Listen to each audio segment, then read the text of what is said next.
I'm muted. Yeah, but that's okay. We're not muted on stream. But I do want to unmute here. So yeah, I'm going to unmute here so the admins can listen in. We're ready to go.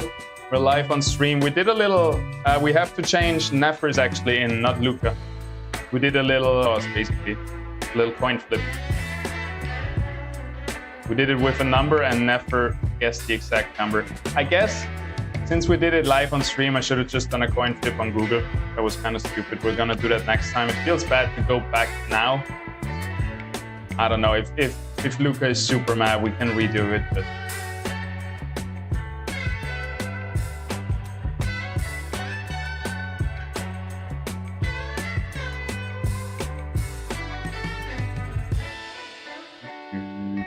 Three, two, one, go! They're ready. All right. So we are in the finals of the Phantom Gauntlet Clash number 8. Let me turn down the music a little bit. And those are the best of the best players in Illuvium. Just so you know, we have Slicks right here, which is probably the best player in Illuvium right now. I am working on a spreadsheet on a tournament leaderboard, so we actually see who won the most tournaments. But I'm 99% sure that actually Slicks is in the lead in that regard. And he has definitely won the most tournaments. And then second place, I think, would be Fox Spirit. And then I don't know who would follow that. Oh my God, of course we're lagging. Of course, I had a 30-minute intro with 0 frames dropped, and the moment we start, the lag's kicking. What else, dude? What else? But I set it up so you're gonna reconnect to exactly this moment. I hope this will just happen. Reconnection successful. Come on, bring me back. Bring it back, bring it back. Show me the money. There we go. I think we should be back. Man, I don't wish my internet troubles to anyone. It's a hard knock life, I tell you that much. Trying to be a full-time streamer, living in a third world country. We had 3 times today the electricity went out, and my internet, even though it's fiber, it's very unstable, and we're out. Oh my God! Let me check it.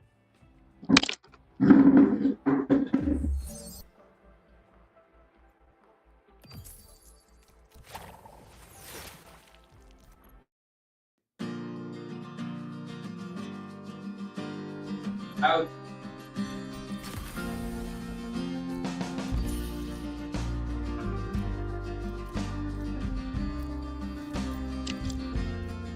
We should be in and ready to rumble.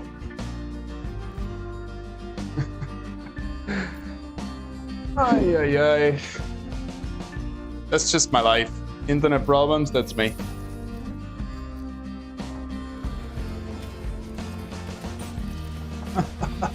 40 kilobits. What do you mean, dude? How is this even happening?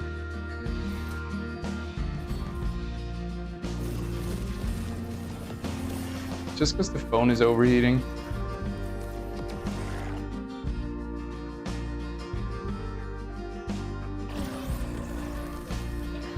Ay, ay, ay.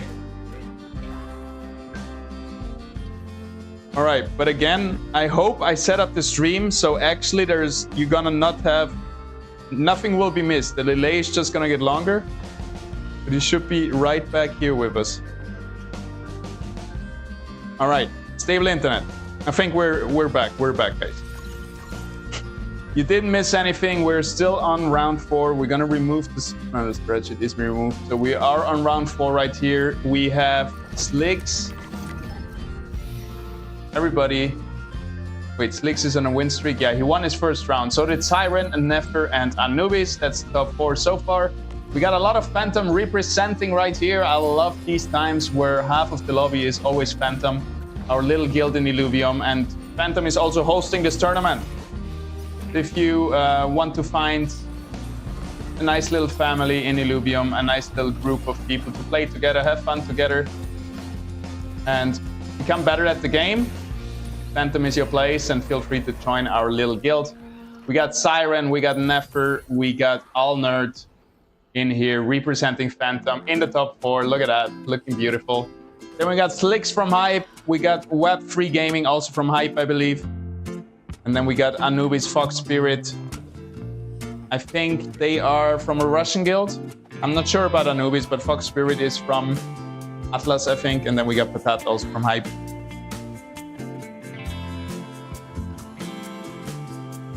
I love to follow Slicks along because he has good quality streaming.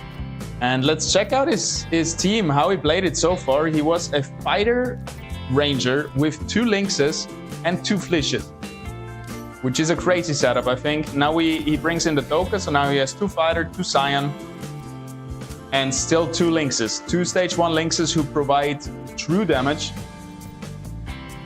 True damage is the white bar in the damage graph. It goes straight through physical resistance, straight through energy resistance. So very, very strong units in the early game. And we're also in the enemy team versus Nefer, also on a win streak. Also with Scions, with a corner positioning, but instead of those lynxes, he has a bunch of Atipos. Stage 2, Stage 1, and it looks like Nefer is gonna look like he's gonna hold the line. Big Doka still here. Is dead now, and it looks very good for Nefer here. Love to see it.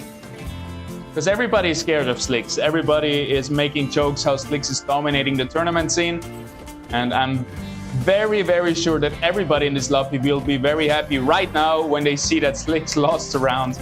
And we got Siren and Nefer both at the top with still a win streak going on. Love to see it. I'm very biased. You already noticed that. I just want to see Phantom succeed like they have in the past.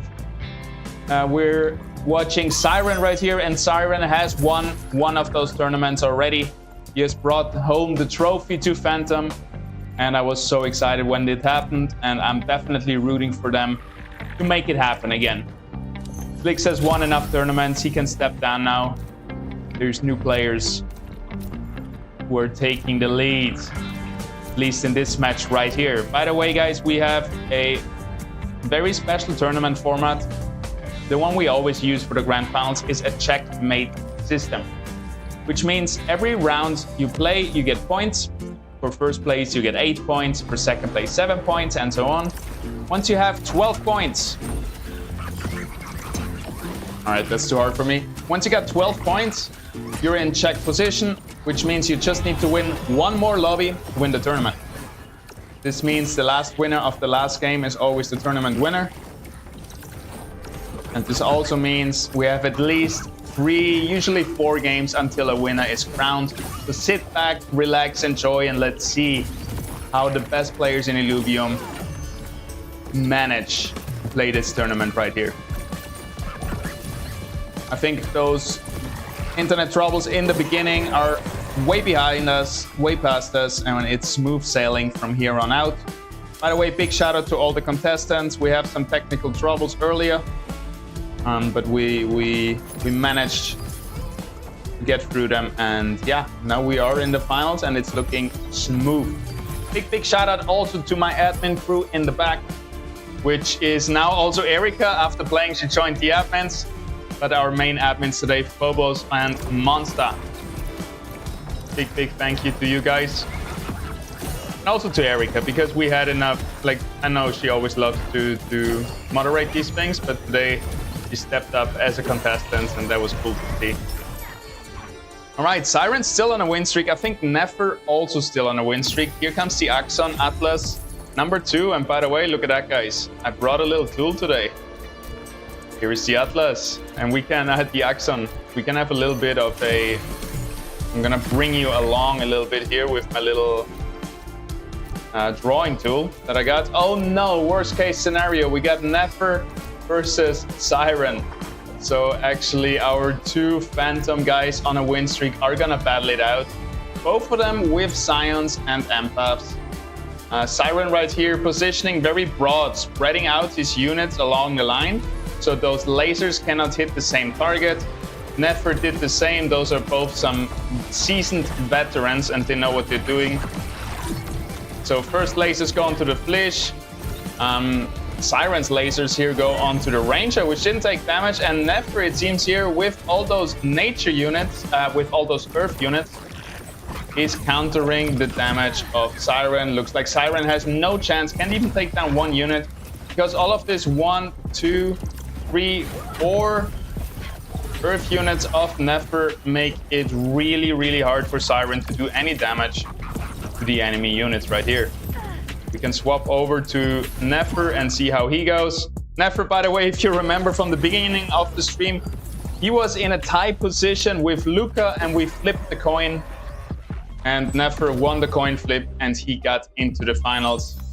Because they got knocked out at the same time with the same HP missing. -9 HP, both of them. So we had to do a coin flip to decide who moves into the finals, which was Nefer, and now he's leading the charge with a 5-game win streak right here.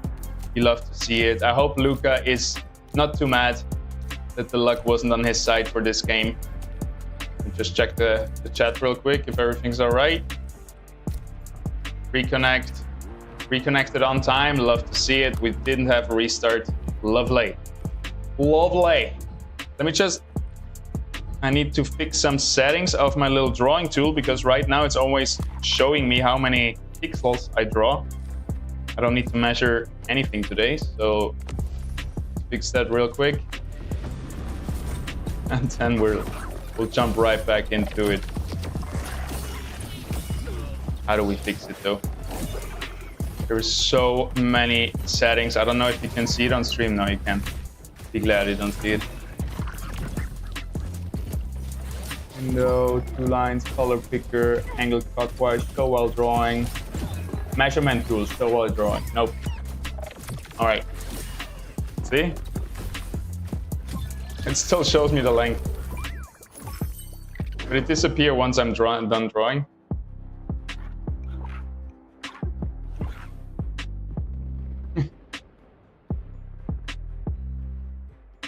One try. All right, I think now it should be gone. Yes. Okay. We're all set up. We're ready to rumble. Stream is looking good. Everybody's here. Now, Reba, the files are very stacked. Yes, they are stacked.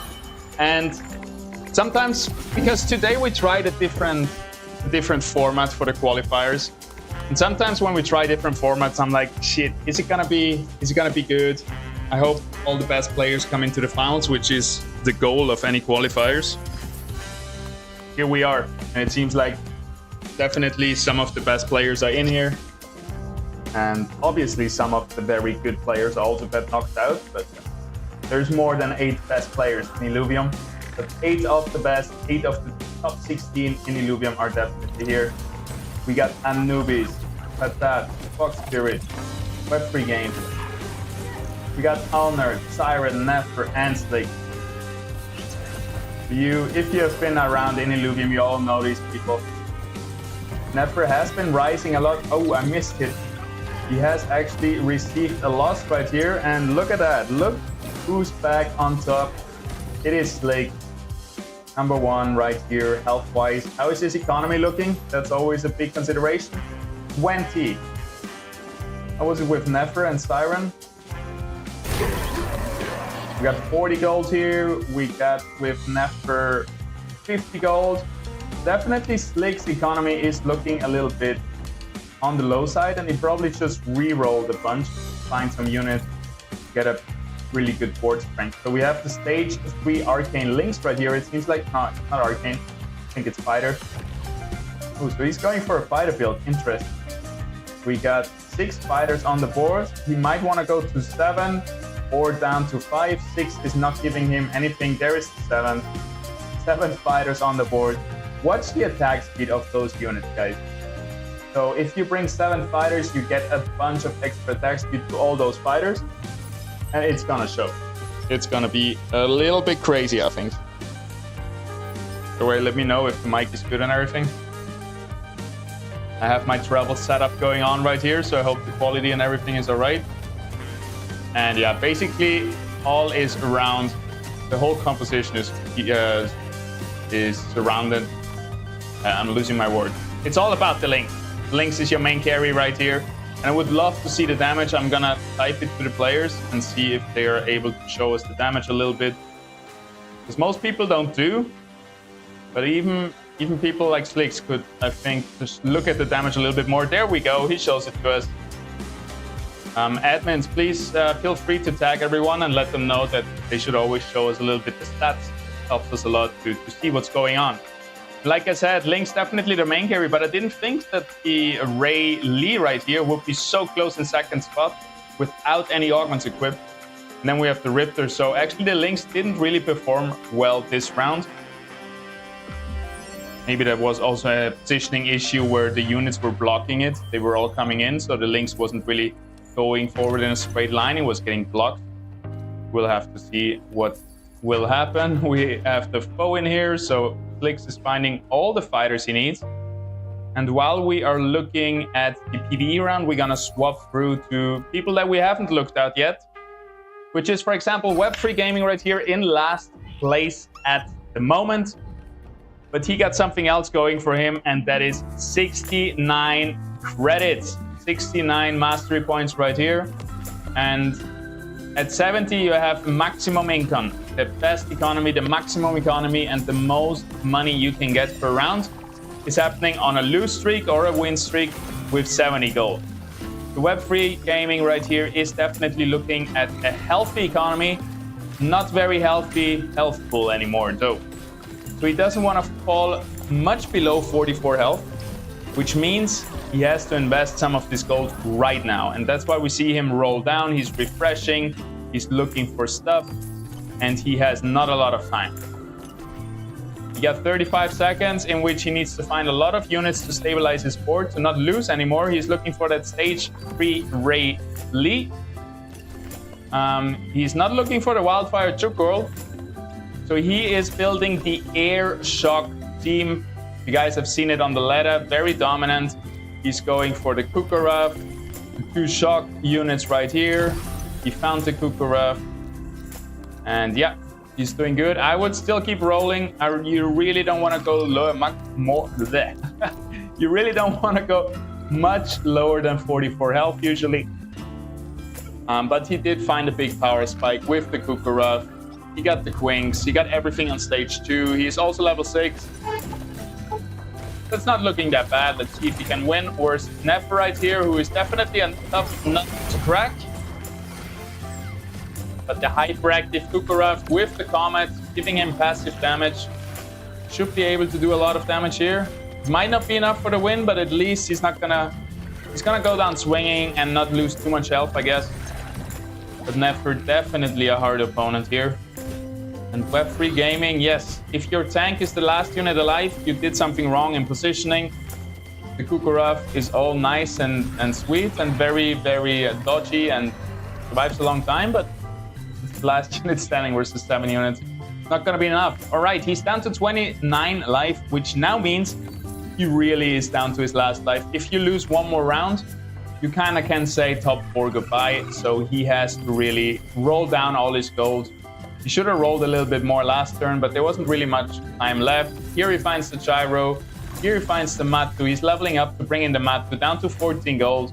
And now he's just praying that Fox Spirit didn't do the same, because Fox Spirit is also on 41 health.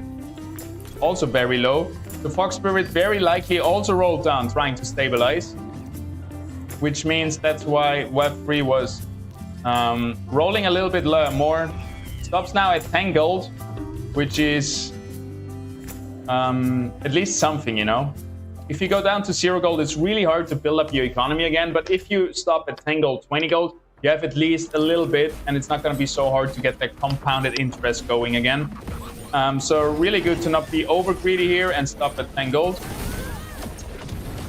Why did he just gain 9? He already got the gold from next round. And he is winning easily right here. No chance for Fox Spirit, who has a tough time in the first round, but we know of Fox Spirit. He's a guy who can play from behind. He likes his wins, his lose streak, he likes his economy, and he usually, I've seen him come back on a few life points very, very many times. So let's actually swap over to Fox Spirit and see how he's doing. Also, I have to check the chat. Sorry guys, I'm not so active there. I'm sad out of bounds with 15 points, but I will watch and learn. Yeah, well played, Nareva. Were you actually the... Let me check the spreadsheet. Were you... Did you get knocked out because of a tiebreaker?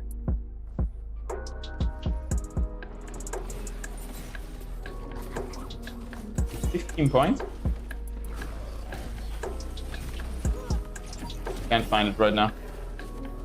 There's too much going on. Okay, Fox Spirit versus Leaks. Let's check it out. He's still on 70 gold, right? Because he still has 41 health. He's not stressing too much. He still has time, and it looks like he might be able to beat Slicks here.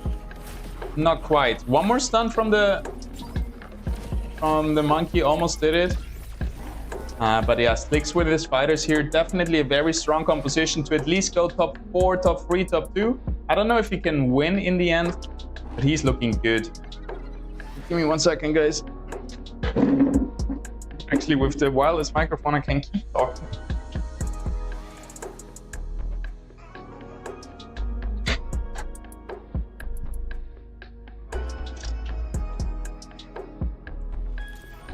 I have to close the windows, so not my neighbors. I don't leak anything from Illuvium to my neighbors. All right, Fox Spirit has arrived. He's rolling down. He's down to 69 gold, and he's going deeper. He knows, hey, I'm on really low health. I need to push it. He found Wildfire with the Chukondi. So definitely some power spikes here, and definitely a decent team again. Chukondi with 2 augments as well. One of the main carry units in this Wildfire composition. Next to the Fury, who does 5,000 damage on a stage 1, which is crazy. But yeah, he did stabilize a little bit. He only had to roll down to 60 gold. And yeah, it's always nice to see Fox Spirit just squeeze out every little bit of economy. He's really, I think, the best player if it comes down to economy and if it comes down to playing from behind. Let's have a look at the Chukondi right here and how he's going to do versus Patat, who also has a stage 3 Lynx. Those fighters are extremely strong, but the Chukondi just constantly, every time it casts, it disappears and it drops aggro. But look at this Lynx here with the Predator Pounce. One more cast from the Chukondi. It's not gonna be enough. Well, it almost was. That was such a close fight. Not good for Fox Spirit, though. This is valuable health that he's missing. And yeah, maybe he should have gone below 60 gold because this was a really rough loss. And for example, the Fur Knight plus a level 7 could have helped him a lot right here. He's not going to push for level 7 yet because we have a PvE round. You don't want to use your gold in a PvE round. Oh, it's mosquito time right now. Maybe I have to get a blanket or something. But yeah, Fox Spirit, once he hits his units, once he hits the Blotto and the Blaze Knight and gets 4 Wildfire, I believe, with maybe an Archelion, and then the Scoriox, he's going to look very, very good. And this is one of the compositions that can easily take home first spot. The problem is, if you don't have enough health, at one point somebody with a big power spike is going to deal enough damage to you to kill you. So yeah, it's looking really rough for Fox Spirit and Web3 Gaming. Let's look back to them in a bit and actually check out somebody else. Vengeful Smite, really good, but Omnisource is just stacking up Omega power for all your units, which basically gives Chukondi, your main damage dealer, another augment, and also Scoriox another augment. It feels like your main carries have an extra augment to play with. He finds the Archelion, goes to level 7, and hopefully for him, he can stabilize now. He's versus Anubis with the Rogues. Very, very scary in the mid game right now. He decides to put the stacking Omega power on the Archelion, which is fair, I guess. Everybody else needs the Omega power more than the Archelion, it seems like. Here comes the Blotto. Super big power spikes here from Fox Spirit, and I think now he has a smooth few turns, few rounds on in front of him. I don't think anything can take him down in the near future. 3 Wildfire with the Blotto. Look at that Blotto versus all the rogues. They won't do anything to him. Everybody's blinded. Yep. Well, Anubis, no chance. There was a nice push here from Fox Spirit, and look at that. He's still on 50 gold. even though he pushed for all his stage 1 units and now he's chilling, he has a big power spike. Now he can relax into the late game where he's going to look for the Blaze Knight and from the Scoryog. So we'll see in a bit. Fox Spirit.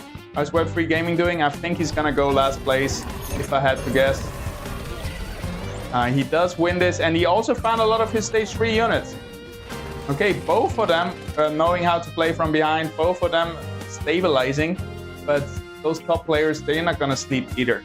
And at one point, you're going to be facing against other top decks, and it's going to be hard. We got all the stage 3 units right here. And pushing up to level 8. Needs one more XP though. What happened here? There we go. In comes the Squiz, which means 8 air. Doesn't mean so much, but the 2 shock is very valuable. He also got Tempest activated. Enchanter, Empath, Scion, Rogue. Web3 Gaming got a lot going on for him right here. Let's swap over to Alnerd, who we haven't checked out yet. Alnerd came super close one time to winning a full tournament. I still remember, from 0 to hero. And it just was about 1 or 2 HP. I'm not sure versus who it was. I think Slicks or Fox Spirit. But it was heartbreaking. And now if you look at the side of Alnerd and you see Fox Spirit team with the Bloat, with the Wildfire, you're like, God damn. That's not something I can beat. He also is looking for, he also has a Fur Knight. Finds 2 Mammoth copies. Does not decide to go for it. And actually Alnerd is looking rough because those bottom players have been able to stabilize. Now Siren, Alnerd, and Patat seem like they are going down. Referee Gaming is... Oh, he lost it. Alright, my prediction came true. Web3 Gaming got knocked out. And he was just a little bit too late to stabilize his board. His board definitely one of the best you can build. But he was a little bit too late to pull the trigger, I think. And we see how it should have gone with Fox Spirit, where he was able to push for his final composition a little bit earlier and maintain a little bit more health. And I guess Fox Spirit team is also a little bit stronger to play from behind, where Web3's team is more coin flippy in some matchups, I would say. But yeah, Fox Spirit is crazy. The Wildfire team with this augment, with the Bloto in already. Now going for the Blaze Knight, just building up his economy again. He's gonna slow roll on 70 gold, even though he only has 20 HP, which is crazy to me. I don't think Siren has a chance here. I don't think anybody has a chance right now. And it's only gonna get worse for them because Fox Spirit is gonna hit more of his power spikes. Yeah, I don't think Siren has the damage to get through all this tankiness and all this heal that Fox Spirit has with his Verdant. Able to take down a Fury though, which is good, but now Tukul is gonna die. And yeah, Siren actually going for a similar build, but Fox Spirit was able to get all the units first. With the Tukundi is one of the core units that you need. Siren down to what seems like 1 HP. And he might get knocked out in second last place right here. Let's swap over to Slicks, who was able to maintain a lot of health. We watched him till his first lose in the early game, and then he didn't lose much more anymore. Nefer also still on 80 HP. Not ADHD, which they might all have because they are all geniuses in what they do. You gotta be really good at math if you want to perform at a top level in an auto battler, in a strategy game in general. So these guys are smart, is what I'm trying to say, and Slicks and Nefer are looking to secure top 3, I would say. Siren, Patat, Alnerd, all on their last life right here. Let's see if some of them are battling against each other. Always like that. Okay, Alnerd is versus Slicks for him. Oh, that was Anubis actually. We got Alnerd versus Patat right here. Let's see. Alnert was able to find the Vermilion, which is a huge find. He also has the Quinks. The Furiox stays alive here, one of his main carries. Didn't get hit by all the rogues, who are kind of stuck on the Quinks. Now all the damage comes through though, and it seems like Patat might be able to win this. Vermilion was not enough in the backline. Enemy Furiox hyperactive, did too much damage. GG's, Alnert out. Siren is battling versus Nefer right here. Is your guilty gonna kick you out? Don't do it, Nefer. Yes, Siren out as well, actually in 7th place. 6th place is Alnert. Then we have Patat with 4 HP left. Let's have a look what he's doing. We are in a PvE round. So very interesting team from Patat right here. We have Bloom, Frost, Air, Earth, Water, Fighter, Vanguard, Rogue. It seems like an anti-meta build. All the units that are not really being played, for example, the Malura, the Slash in the Vanguard. The Forus is not like a staple unit of this meta right now, even though Slicks is playing it with his fighters. Yeah, it seems like Patat is just playing what he's getting, playing the cards he's dealt, and he seems to find success with it, which is usually very hard. It's not hard to force a composition that has been proven to work, but just play what you get. And it seems like Slicks went a similar route, where he is playing the fighters, which I don't have seen many times lately. And he just went for full board strength, pushing his advantage early. And fighters are really good if you invest a lot of money. He was low on economy through all the game, I think.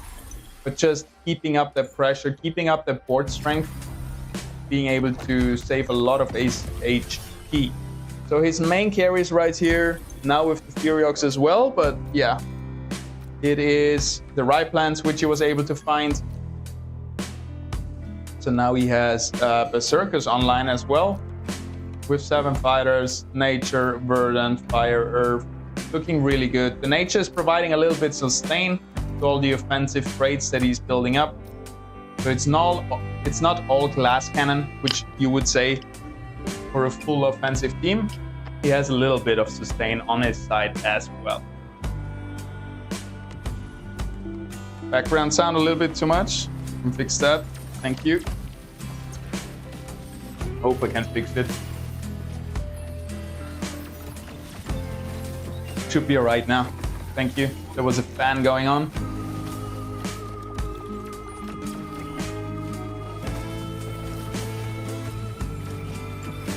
Alright. Slicks is taking down Nefer right here, it seems. Nefer is not out yet. His Sinnoh still alive. Gonna cast one more time. Might be able to take something down, but the sustain of Slicks with the Verdant, with those huge augments giving you extra health, extra shields, were enough to out-sustain the damage of Nefer. But that's still in. Fox Spirit down to 7 health. I can't believe it. I thought he was gonna take them down. He was gonna win the lobby, but I guess he hasn't found his Blaze Knight yet, and now he's aggressively rolling down. He knows he's on his last life. He knows he's up versus Slicks, and he knows he needs that Blaze Knight. He needs the 4 Wildfire right now, otherwise he's gonna be out of this, maybe in 5th place, which is definitely not a ranking that Fox Spirit is usually looking for. He needs 1 more Fern, just 1 of them. Gonna start selling units soon just to have more rolls. There you go. Come on, sell your Furies. You're not gonna get the Scoriox. You need that Blaze Knight right now, my friend. He's gonna focus first on positioning, which is always good. But I hope once he's done with positioning, he's gonna give it 1 more roll, 2 more rolls. Sell the Ado right here. I don't know why this guy is sitting there. It would give him 3 more rolls to find that 1 Fern that he's missing. Maybe he's very confident that he's not gonna lose this round, but I don't know. I just see that Fern sitting around the corner, and there's no real reason to holding on to 2 Furies and an Ador if he's down to 5 life. Like in this situation, you gotta give up everything to try to find that last unit that can keep you alive. It's probably gonna look not so bad because his team is pretty good versus Slicks, so I mean, Fox Spirit knows what he's doing, and he just decided to play it more risky. I just think the Scoriox is not a possibility anyway. And the Ador is not coming in anytime soon. So why risk it? But fair enough, he dominantly winning versus Slicks right here. No chance. And Slicks' team was something to go top 4, but not something you have an easy time winning the lobby with. So we will see if maybe somebody else can take down Fox Spirit instead, because I don't think Slicks can do it with his team. There it is. There is the Blaze Knight. Shuts me up right away. And he must be feeling really happy about finding that one naturally. All right, here comes a little reposition. We are playing versus Nefer, but the ghost of Nefer. So let's check out what the real Nefer is doing and what the real Nefer is actually playing. Nefer is on the Scions. He got Blaze Knight in the corner because the Blaze Knight is gonna cast the furthest enemy, and all allies hit in the way are getting an attack speed buff.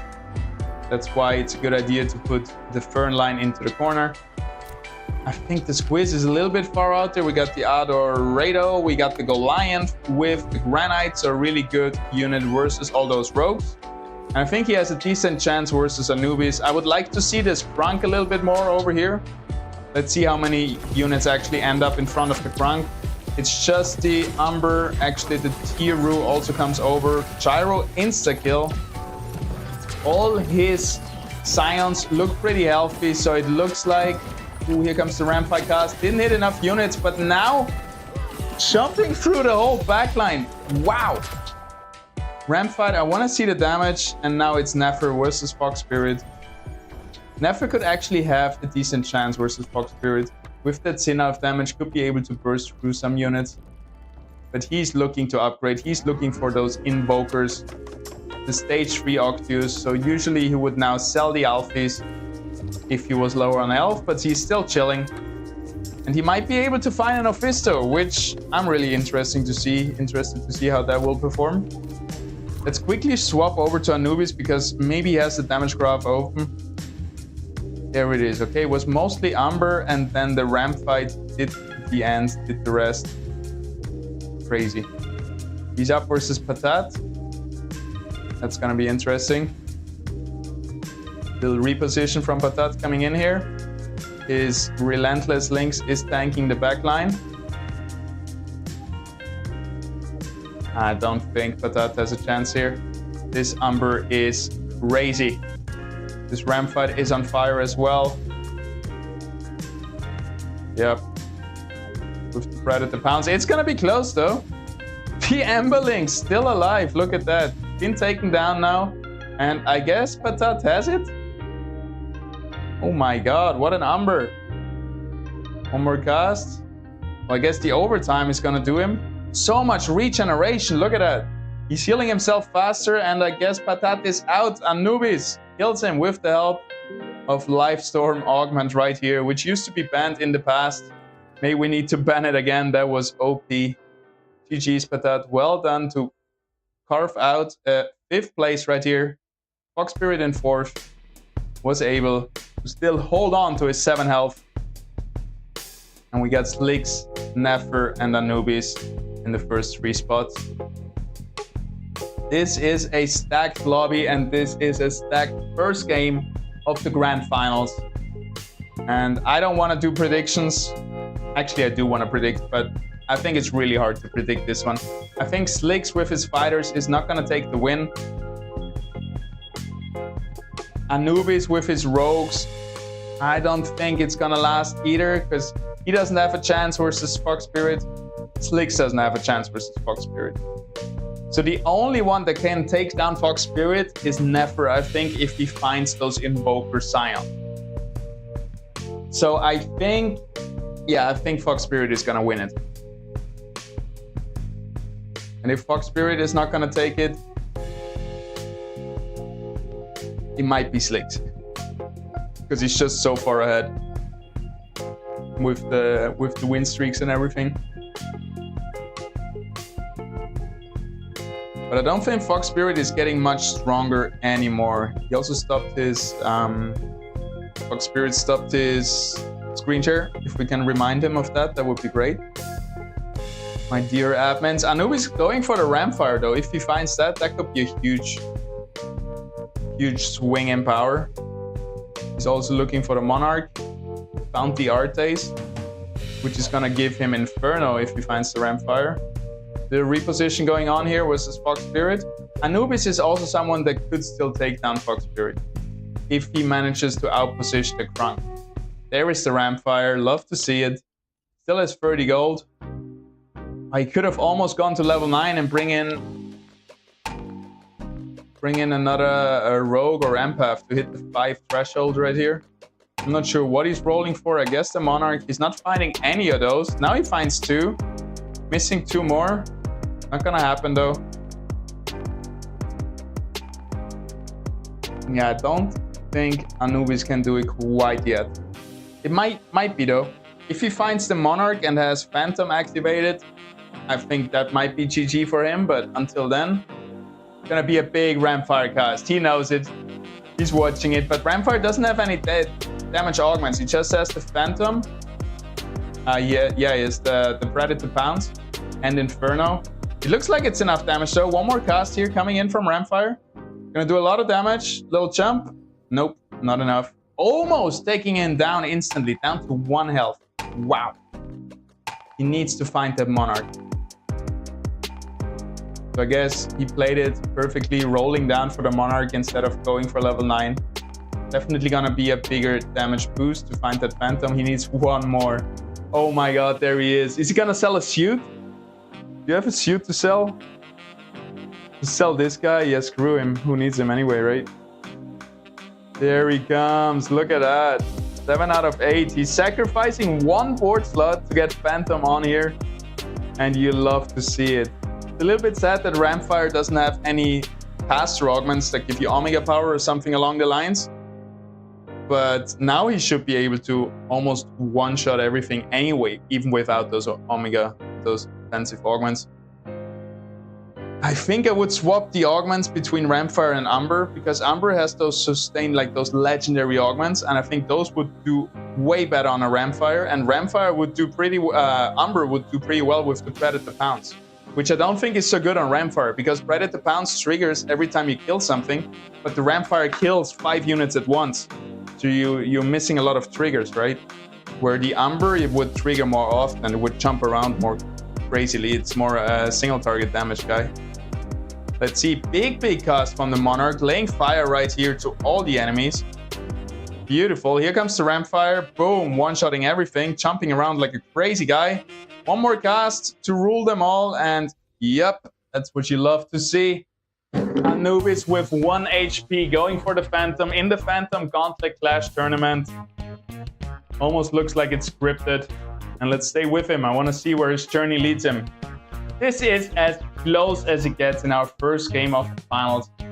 14-11, 7-1. We have everyone right here down to their last life, guys.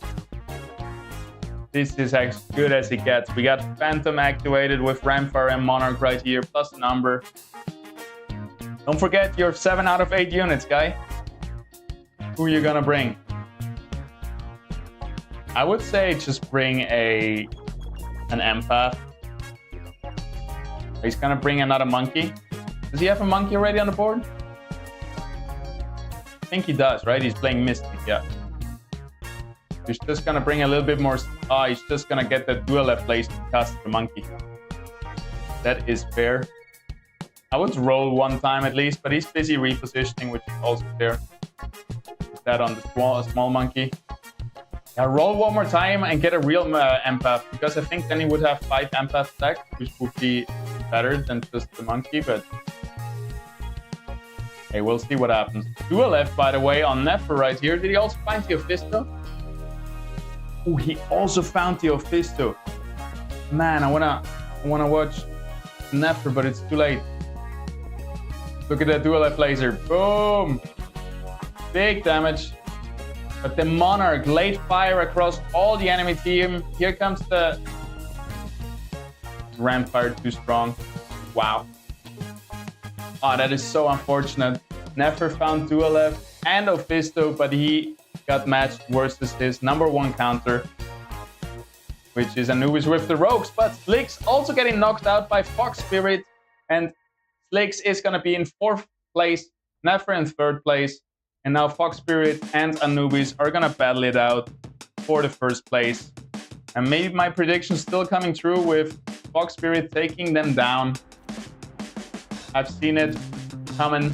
He found the Scoryok. He's still sitting on his 2 Furies, which have cost him a lot of economy, but you never know, right? Yeah, now it's all down to positioning and all down to this Rampfire if he can one-shot the whole enemy team. We're gonna see in a second.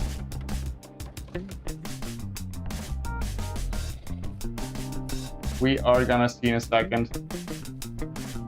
Music too loud? Goes down, guys. Sorry for that. Now I don't need to scream so much.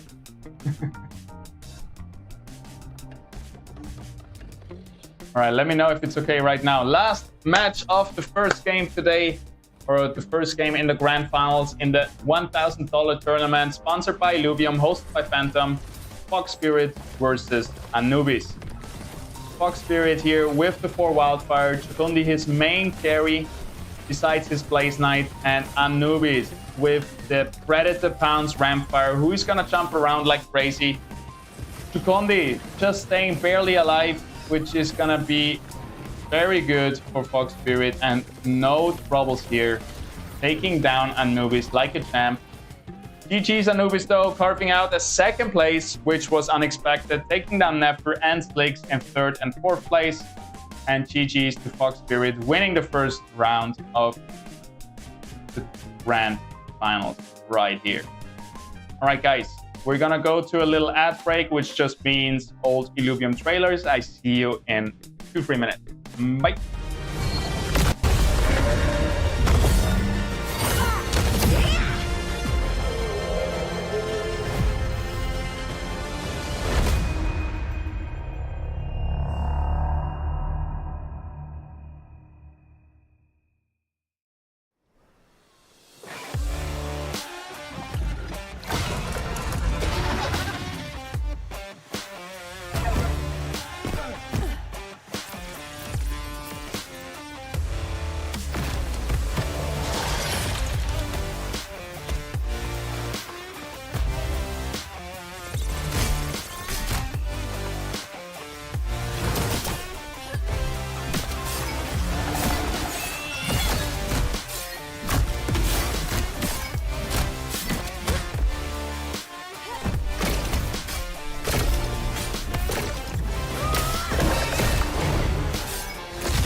Come with me, Illuvium was always more than a dream.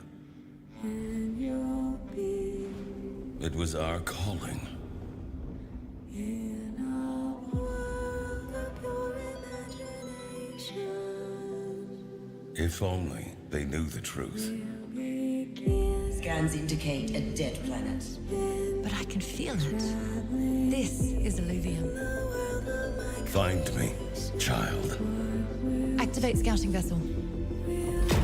and show our people who you truly are. She won't decide our fate.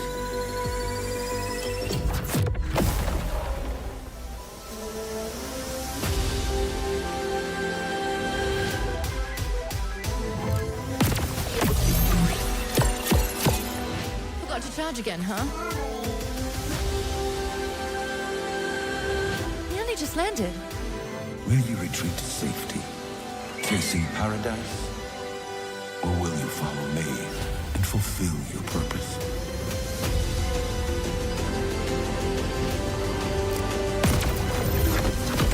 We'll find her soon. There's no way off this island.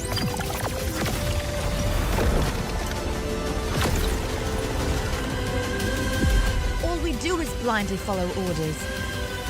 I need to know how this ends.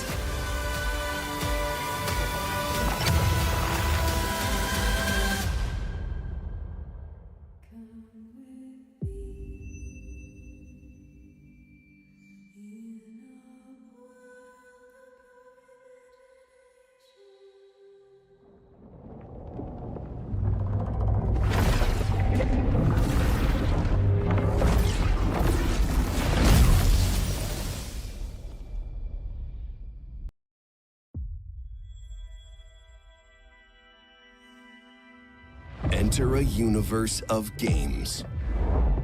Mine and harvest resources that power your journey. Customize your unique ranger. Explore vast regions. Discover countless mysteries, rich lore, and complete your missions. Join the hunt for rare creatures.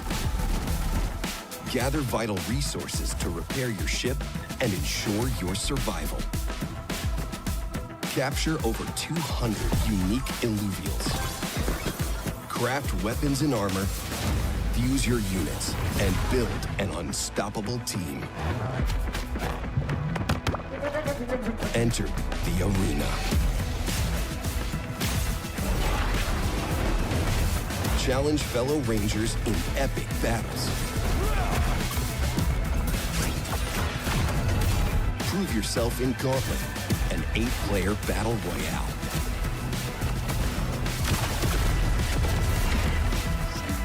Climb the ranks and claim your glory.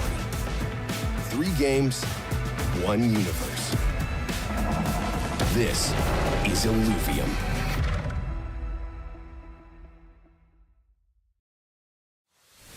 Rangers, the G-Shock Illuvitar collection is here. This epic collaboration brings 108 Illuvitars ready to find their place inside your album. With every G-Shock disc that you open bringing you closer to unlocking exclusive rewards. With this partnership, we merge the digital and physical world. Get your in-game cosmetics and a limited edition Illuvium branded G-Shock watch. Get ready, Rangers. Sale starts December 9th.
Come with me, Illuvium was always more than a dream.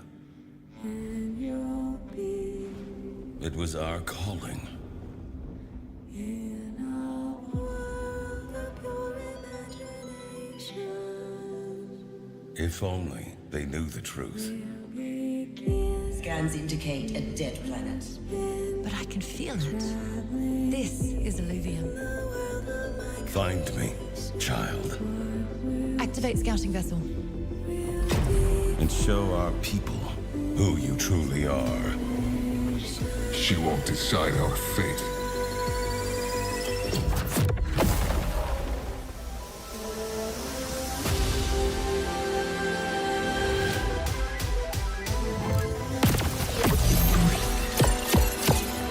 Forgot to charge again, huh?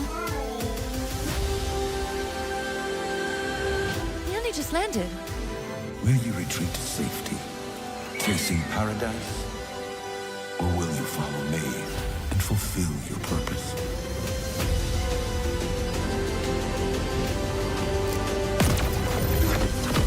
We'll find her soon. There's no way off this island.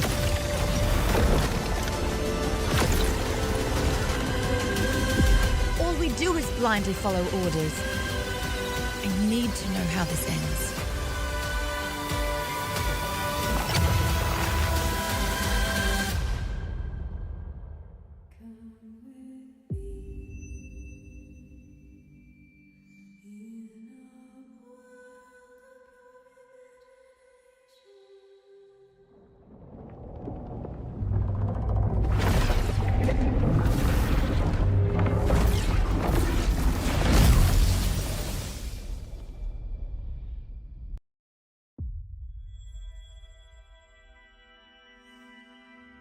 Enter a universe of games. Mine and harvest resources that power your journey. Customize your unique ranger. Explore vast regions. Discover countless mysteries, rich lore, and complete your missions. Join the hunt for rare creatures. Welcome back, everybody. We are here in the grand finals, game number 2, and we just started. We're gonna start here with Slicks and see what he's doing. So, a little tip for everybody at home: the first 2 rounds, buy every single thing you can find in the shop. There's enough space on the bench to buy every single unit and every single armor and suit. Because why not? It's gonna give you the biggest chances in round number 3 to find the most duplicates possible. We're gonna see it in a second. I'm sure Slicks is gonna find something, right? Temporal safeguard, really good on some units. Capacitator, usually just a very classic, a very solid pick. Gonna give you value no matter what, no matter which composition you pick. You're always gonna want health and shield. Gonna put that on the links. We've seen him last time go on a win streak with double linkses in the early game. We got 3 fighters, 1 bulwark, 1 links right here. Actually gonna swap out one of the units.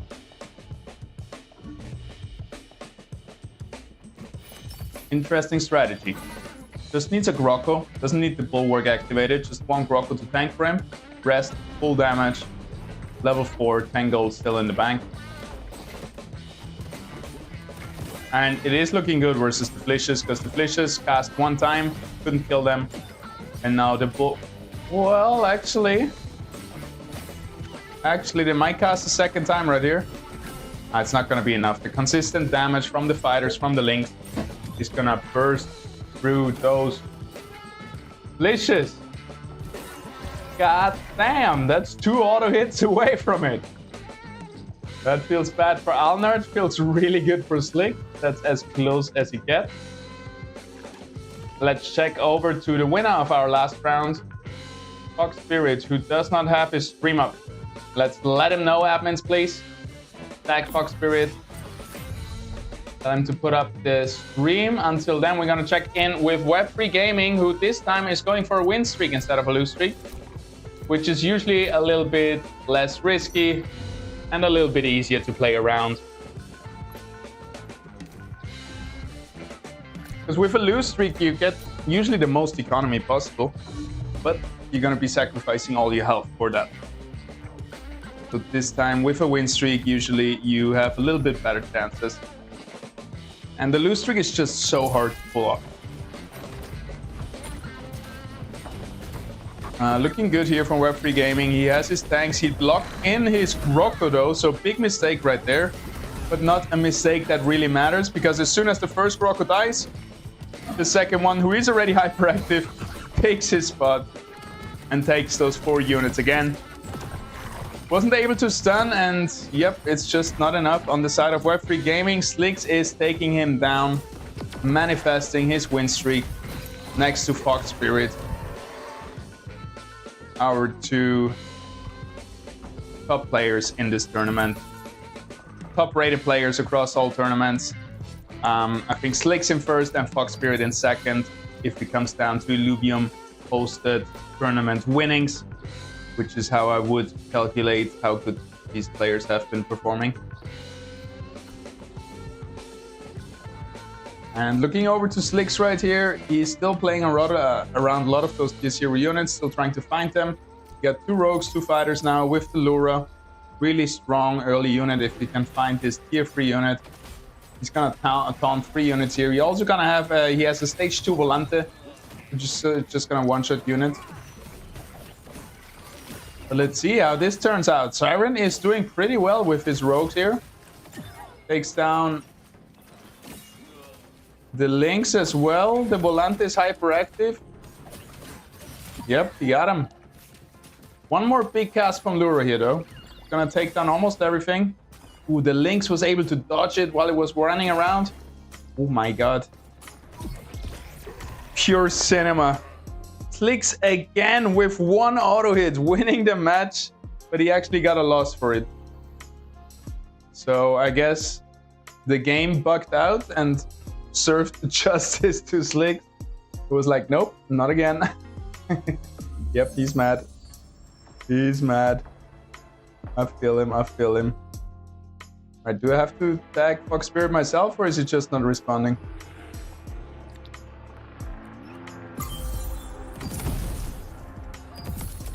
Somebody else is missing too, Patat as well.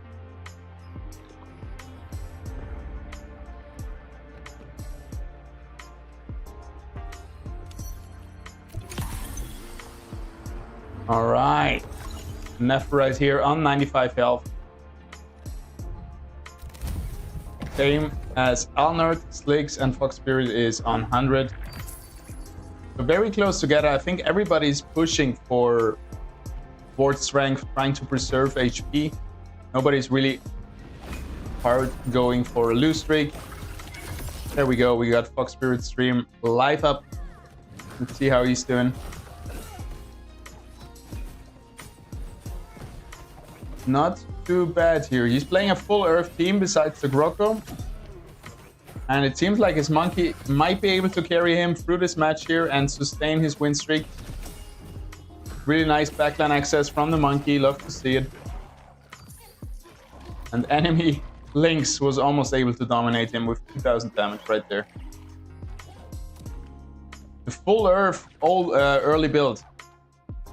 Pretty crazy. Pretty crazy. Going on a 4-game win streak, which is so hard to do in such stacked lobbies as we have it right here in the grand finals of the tournament.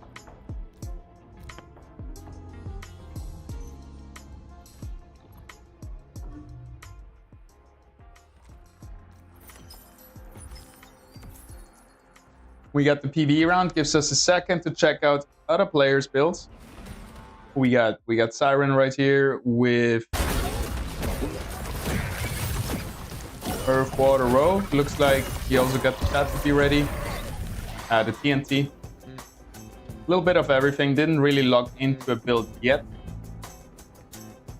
I wonder who's gonna go for the Shock Air build.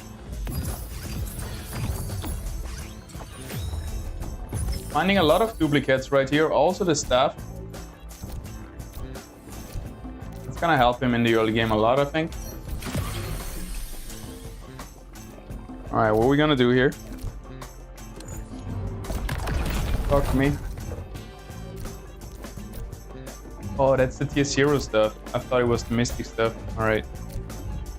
Alright, he puts his units into the backline. Because there's a bunch of rogues jumping in. So they're gonna be met by the tanks of Siren.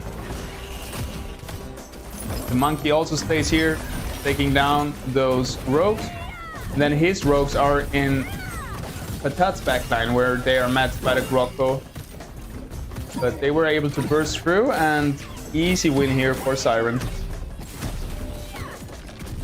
It seems like Grocco has become a staple unit of the early game. Even just stage 1 Groccos with no bulwark activated, nothing. Just a solid tank, providing some CC, some crowd control with its stun.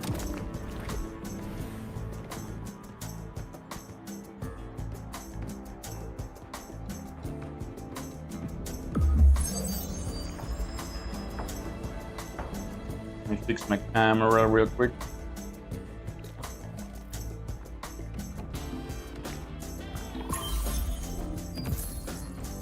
smaller. Can I also zoom in? No. Oh no. I destroyed it. Oh, we're back. Alright, it is what it is. Oof. I'm a sweaty boy.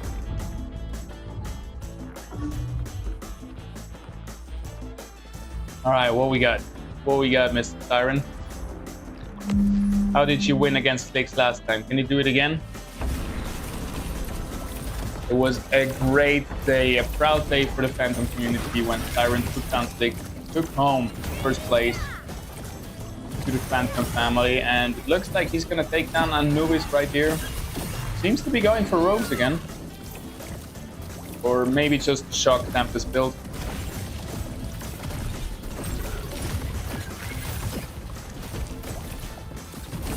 Who else didn't we check out yet? Who is your favorite, chat? Who do you think will win the tournament? Don't say Slicks. Even though it's true. Alright, let's just go from left to right. We got Nefer on the road. Seems like he's going for Shock. Air rogues or just straight up rogues like Anubis did. Anubis had some good success on it. Especially if nobody else goes for it.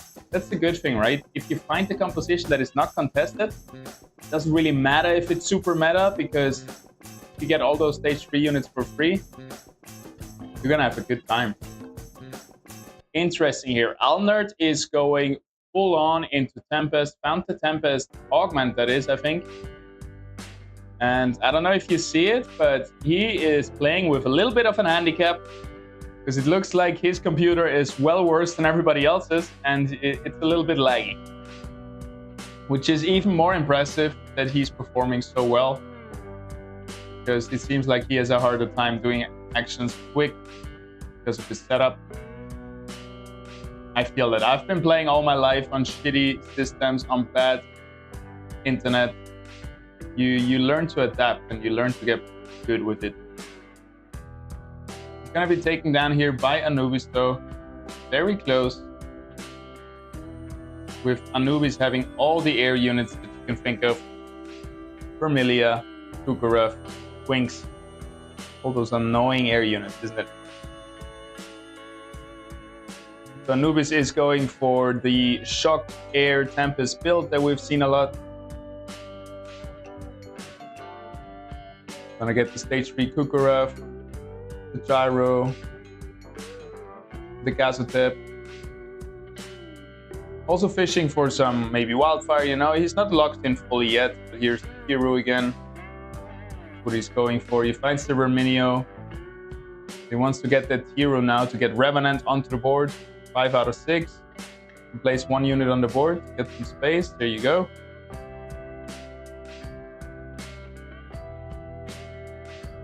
Maybe get that Gorilla right here. You already have a Chukol on the board, so maybe there's a free Predator waiting for you. And he has 1 Gorilla in the pocket already. There it goes. Interesting team to build. The Steam Tempest, the Shock Tempest, and then you still have the option of going full vertical rogue, like what Anubis did last round with the Rampfire, and go into Phantom in the late game. Easy win for him here versus Patat. Let's check in with our top HP guys. Fox Spirit sitting comfortably at 91 health. Just took down Nefer, who took a big swing to his health. 54 health left. That is pretty rough. And Slicks once again on 95 health. Going into the late game with a lot of health, but probably not as much as an economy, as Fox Spirit was again able to stack up here. Even with his 90 health, he got 80 mastery points, 80 credits left, even though there is a PvE round right now. If we compare that to Slicks,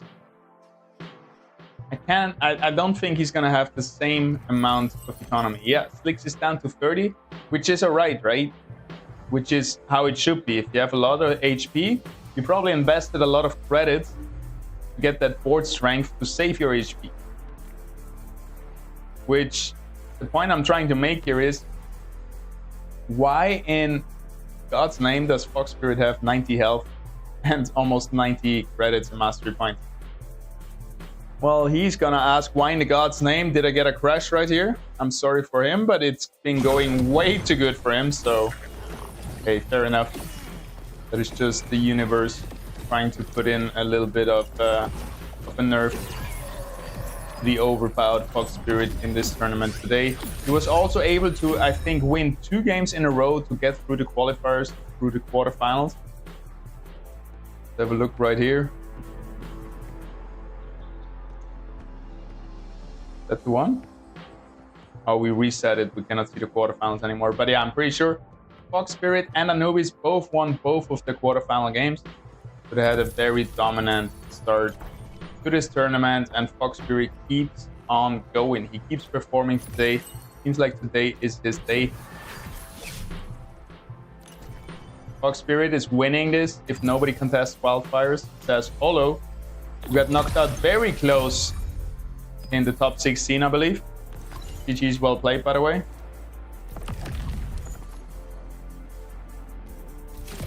Yes, if nobody contests wildfires, whoever plays wildfire is gonna have a good life. Gonna have an easy time. The thing is, nobody yet can win this tournament. You need to get up to 12 points first. So Fox Spirit, having won the last round, has 8 points now. He only needs a top 5 to get the 12 points, and then he needs to win the tournament. That's his plan, that's what he's trying to do. And then, for example, we have Slicks, who got knocked out in 4th place, I believe, which is 5 points. He needs at least 7 points. So he needs at least the 2nd place now to get into a check position. So Fox Spirit, I think he's just gonna... To be honest, I know Fox Spirit likes to play economy and likes to play for 1st place, but in this round, it does not matter. He can literally just push all his money in, go for top 4 or top 5, and he's gonna be good, right? You gotta stick true to your playstyle and not just turn it around too hard. Leaks right here with the rogue. Interesting build. So I guess he's copying Anubis build, trying to just brute force the rogue strength with the Rampfire, with the Phantoms in the late game, and hope he gets into top 2 to get into check position. You can see Slicks right here versus Fox Spirit. It's going to be an interesting match. He just pushed up to level 8, really trying to preserve his health, try to keep his win streak going. He's on 6 wins right now. That is a lot of gold. The problem is, if he loses now, that's going to be a lot of gold lost, because then he has no economy left, well, still 20, and he's also going to get no win streak money. So a bit of an all-in here by Slicks, and let's see if it pays off for him. The Rampy with the 2 augments sitting outside, not being invited to play. Finally he comes in, casts his first time. He also has the stacking ability power augment, which is a little bit weird because you don't give it to the Rampy, and Rampy could really use that extra Omega power. But we have the ILV right here, hyperactive, getting targeted by the Volante. Gets 1 more cast out though, at least a fraction of it. Wow, Volante is overperforming right here, but the Rampy is still untouched, gets another cast, will kill 3 units here with 1 go. Beautiful. Top damage dealer takes down Fox Spirit, and it was a really good move to push for level 8 and use all your money, keep your win streak alive, keep your health pool alive. And looks like he's going to at least be top 4, but he needs top 2. That's his goal. So let's see if he can make that. Nareba's tip prediction is Fox Spirit. He's a monster. Yeah, he seems to be on point today. He seems to know what's up today. 69 health as well. If that doesn't count for something, I don't know what does. Anubis, again, also doing really well. And we see Patat at the bottom of the list. Let's see what he's cooking up for us today. Oh, he's not sharing his screen yet. So let's tune in with Siren. See what we're cooking there. To all the admins listening in, if somebody could remind Patat, please, to share his screen, that would be great. Thank you.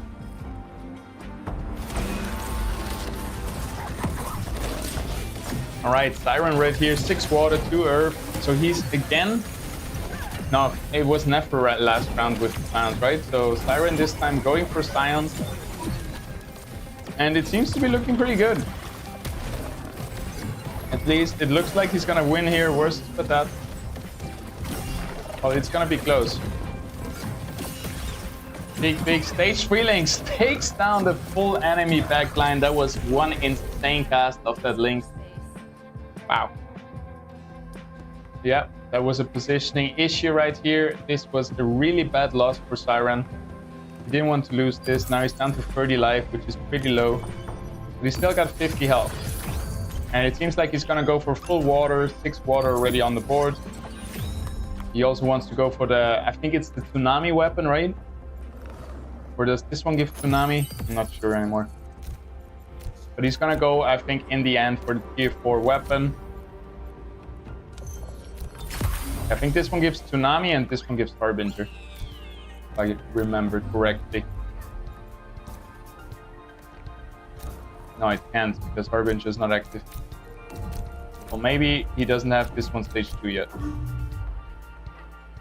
Anywho, 6 water on the board, so soon he wants to push for level 8, also to just preserve his HP, which is pretty low yet. Push for level 8 and get 9 water activated, which is the biggest power spike that water will have. You can easily get that in the mid-game, which is one of the reasons why this composition has been so dominant in the past. But it has been nerfed a little bit in the recent past. That's why it hasn't been played much anymore, and we see a huge loss here from Siren. Huge deal hit dealt Siren by Nefer, who is also trying to preserve his life. Let's check back Flick. Is he still on 95 health, still going with the win streak? No, he got taken down last round. And now he's back on it though again with a win versus Anubis. Everybody's looking pretty low on health, except for Slicks and Fox Spirit, who seem to have locked in. But it seems again, similar to last game, where Slicks is building a very strong, very aggressive team, pushing for tempo, pushing for strength on the board to preserve HP, make a high finish happen. But this is not gonna win the lobby. And this is gonna have a hard time getting second place in the lobby. And again, like I said, Slicks needs to go for that second place. He goes for 7 Earth. Didn't even realize that. That could actually have a shot at second place. I thought he was going more into Rogue. He actually has also a stage 1 Grogu still on the board. Just to give him another Bulwark stack and 7 Earth.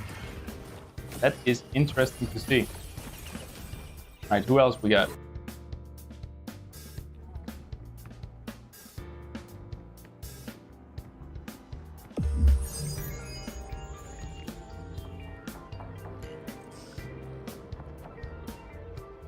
That is locked in. Doesn't see all the notification.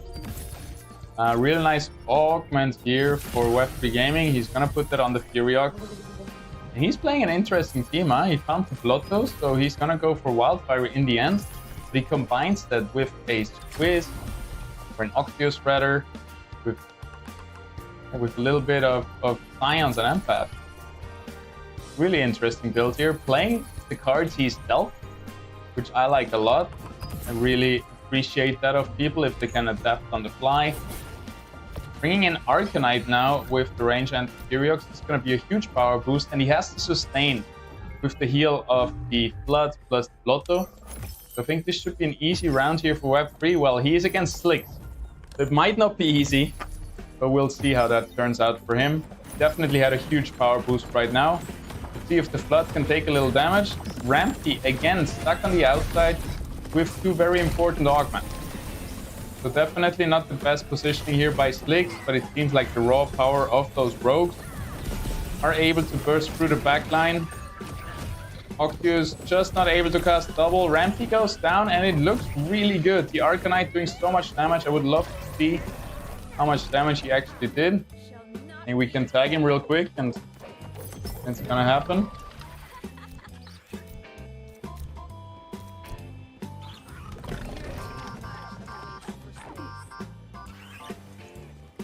Let's see. I don't want to distract people too much, but either they're locked in like patat and don't see anything, or you see it and you just, you know, click the button. Not too much of a distraction, I think. Arcanine was going crazy there. Really cool to see his build. I like it. Less conventional. Playing versus Siren here with the water. He didn't get 9 water yet. That's a big problem. He also got another stage 2 weapon yet. I think he found the ripeness though, so this is quite a power boost. But overall, I think Web3 Gaming might be taking down Siren here, or might be taking him down to his last few HP. Nefer again doing really good here on top. And yeah, everybody's looking pretty, like, all those people should have by now pushed in all their money, because they're doing a head-to-head race with the other guys. At this point, 2, 3, 4 people already pushed in all their economy to get board strength, and at this point you just gotta go with them. The only people who can kind of afford to save their money right now is Slicks, who doesn't care about it. He also pushes in, which, yeah, Web3 Gaming, he has an easy time here. It's a really cool combination where his big tanks counter all those rogues and fighters that people have been playing, but then his Arcanite plus his Scions really counter the sustain that people have also been playing.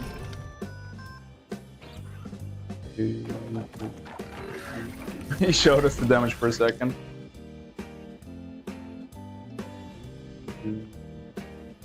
Like, for example, I know I keep saying this, but you cannot tell me that it's better to look at these HP values instead of having the damage graph open here and get more info about the match and the past match and being able to analyze better.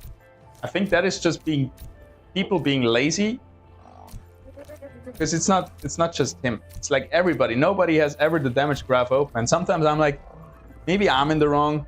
Maybe you should always look at the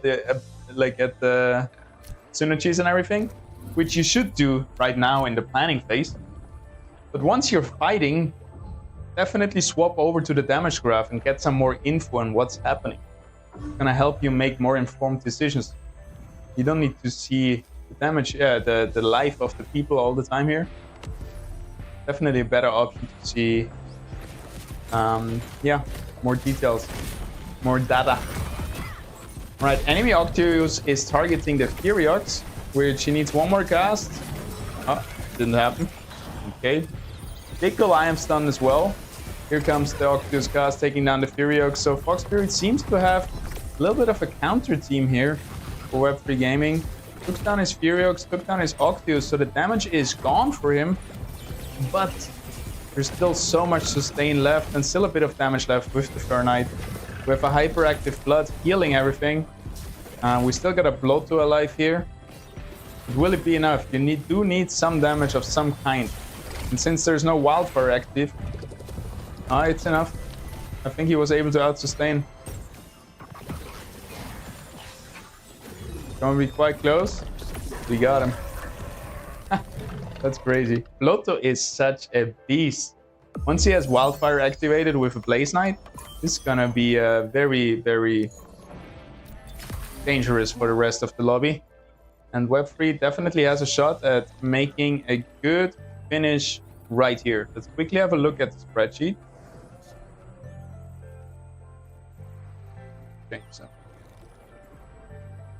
so if we look at the Web3 Gaming right here, what was that? 1 point. Siren is out already. That's how you let me know. Ooh, Web3 was last place, so he doesn't have a shot this turn to get to the checkpoint of 12 points. So yeah, Web3 needs like 2 more mid-range finishes at least. Like 2 more top 4s to get to 12 points. Siren having a rough time this tournament as well. Let's see how the rest of the guys are doing.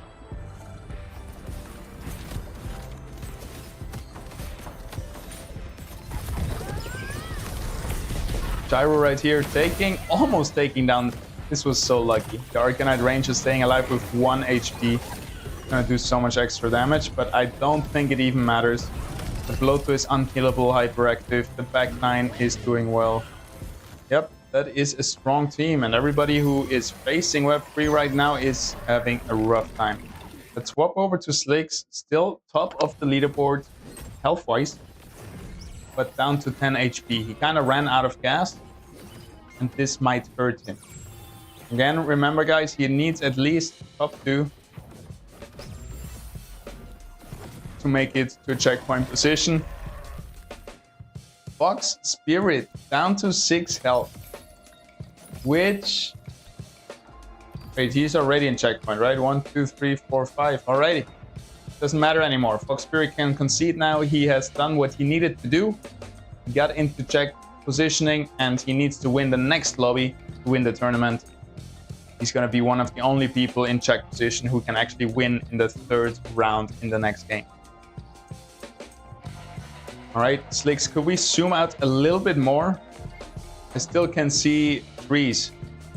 The trees don't look like grass yet. What's that meme? Maybe he's playing on a super big screen, but for me this is too small. This is tiny. I want to see Slicks versus Web3 Gaming. And everybody, hey, there we go. Everybody else want to see that too. Everybody else doesn't want to meet them. They want to meet each other and battle it out for the next position, for the 5th and 4th and 3rd place.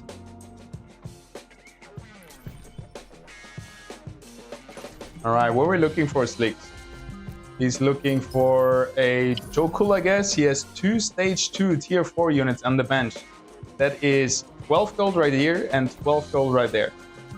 It's crazy to me how it seems oftentimes that Slicks doesn't care about economy at all, and he's still such good or the best player in Illuvium by tournament earnings. So he definitely has figured out something, but it's hard to see because he has 24 gold sitting on his bench. He's probably never going to use them. I guess the consideration here is, hey, I got 70 health. I'm so far ahead. I can invest those 24 gold. Well, now he sold it. Now he put him in. All right. He knows it. He knows it. He's not blind to it. It was a conscious decision. And yeah, he can afford things like this, to play around with economy like this, because he saved so much health by investing his economy early. And it worked out 2 times in a row for him. Playing a suboptimal team. And yeah, he's already in the top 3. He needs to knock out Nefer next to be able to be in check position. Web3, I think, is going to take this game with a crazy team. And let's watch Nefer, what he's building. Because this is looking juicy as well. It looks like many people just were like, okay, Anubis, it worked. I saw your Rampfire light there. I'm gonna do something similar. Wow, there's the Monarch. And now we have Phantom activated for Nefer from Phantom. You love to see it in the Phantom tournament. It doesn't get better than this. What you gonna sell? It's a hard decision. Here it goes. Monarch comes in. Well, maybe he should have sold the Tiru, because he needs to sell something anyway, right? We could have sold the Tiru instead of the Lulura. But it is what it is. He's looking good. The Monarch, definitely a huge upgrade, a huge power spike for Nefer right here. And it might secure him the next round.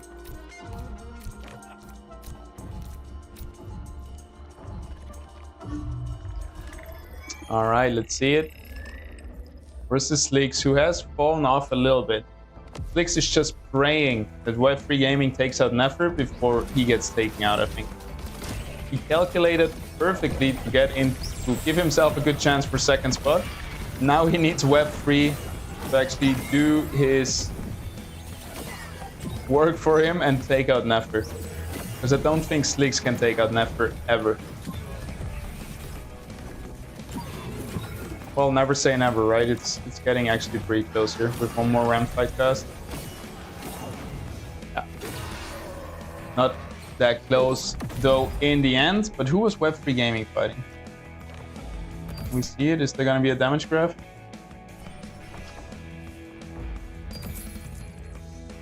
Ooh, he's now versus Nefer.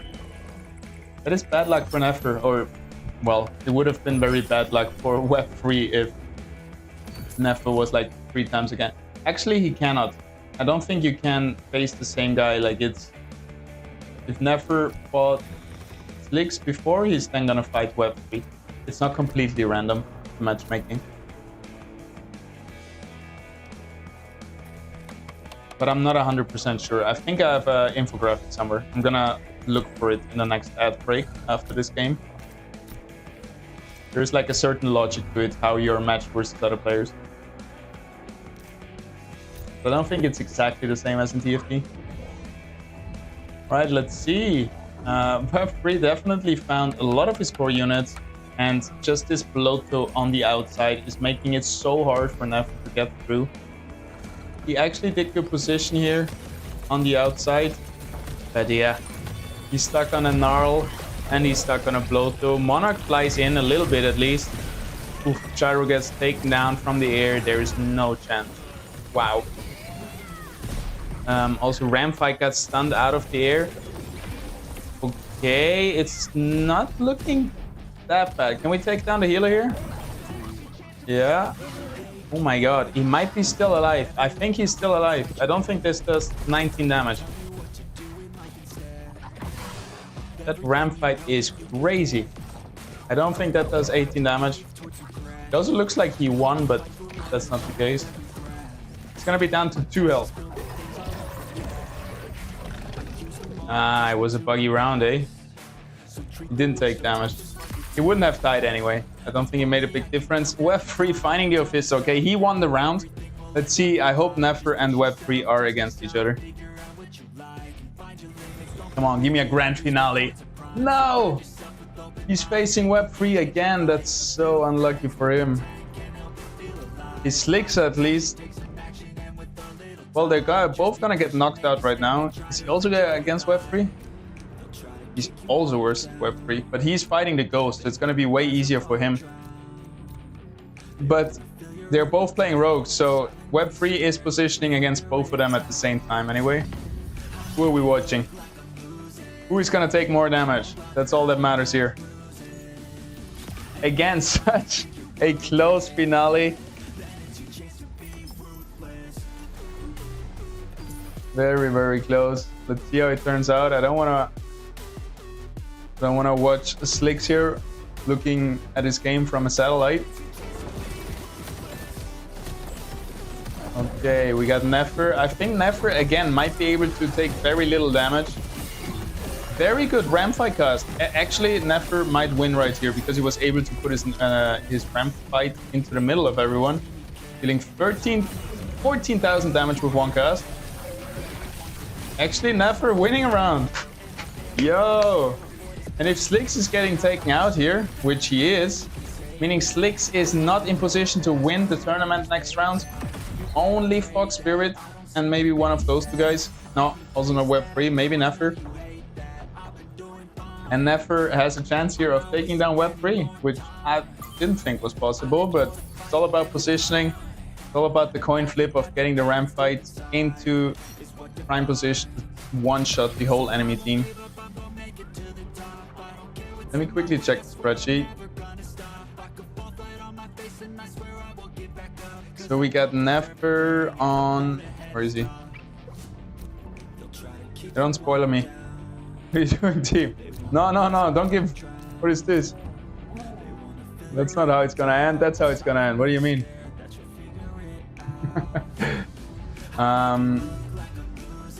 Nefer needs... Well, no matter which points, if he second or first, he is in check position. Same like Fox Spirit.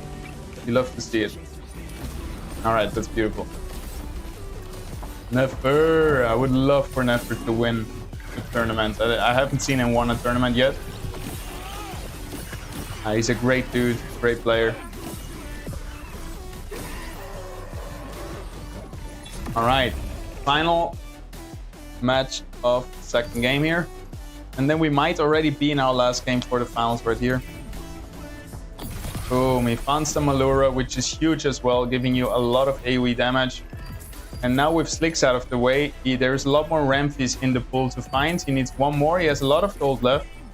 Boom, there's the Rampfire. You love to see it. Skips on the Vermilia smartly. He's just looking for that one dash. That was the last roll he had. He's not gonna sell an armor or something. Don't roll for anyone. Yep. All right. Rampfire. Now the good thing is, even if Rampfire lands here, for example, I think the radius is still big enough to take down, maybe not those two, like maybe not out here, but just put him in the middle, Rampfire, and it's gonna take out this and this. So yeah, this is a very black and white. Either you hit now or you lose. So he goes all in to secure his win. And he hits them, and wow, enemy also found a Titan, also has a bunch of Colossus now, but here comes the Rampfire cast. Boom! One shot, 32,000. Yo, let me see that one more time. Just the perfect augments also on the Rampfire, so hey, you love it. Finally, the time has come that Phantom is dominating as players and as the trait in the game. I want to see that one more time, please. Give me that one more time. I actually want to see what happens if he is out of position. I think Rampfire will still walk around and one-shot everything. The Ophisto is quite scary though.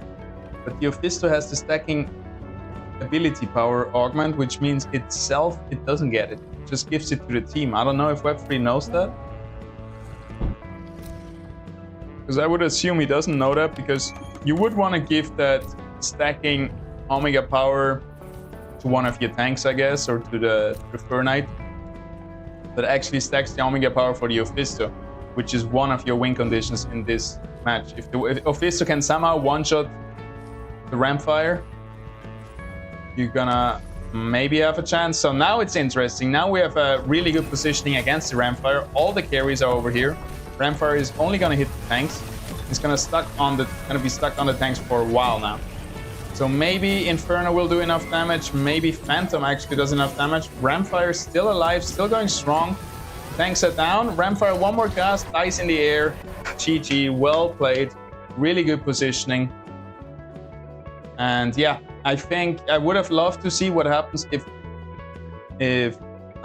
Nefer, this is the battle board, if you just play the Rampfire always in the middle. Because right now the Rampfire was here, it landed here, and it gave him an option to be far away from the Rampfire, right? But if you play your Rampfire here, no matter where you put your clump of units, the Rampfire is usually gonna at least hit half of them, right? So I think it would have been maybe a little bit more, say, a fail-proof. He went all in, he went for the win or lose, polarizing positioning into one side. And we'll never know if it could have worked out in another way. Love to see it. All right, let's give the players 2-3 minutes break. We'll be right back. See you in a minute with maybe the final game of the night. Bye.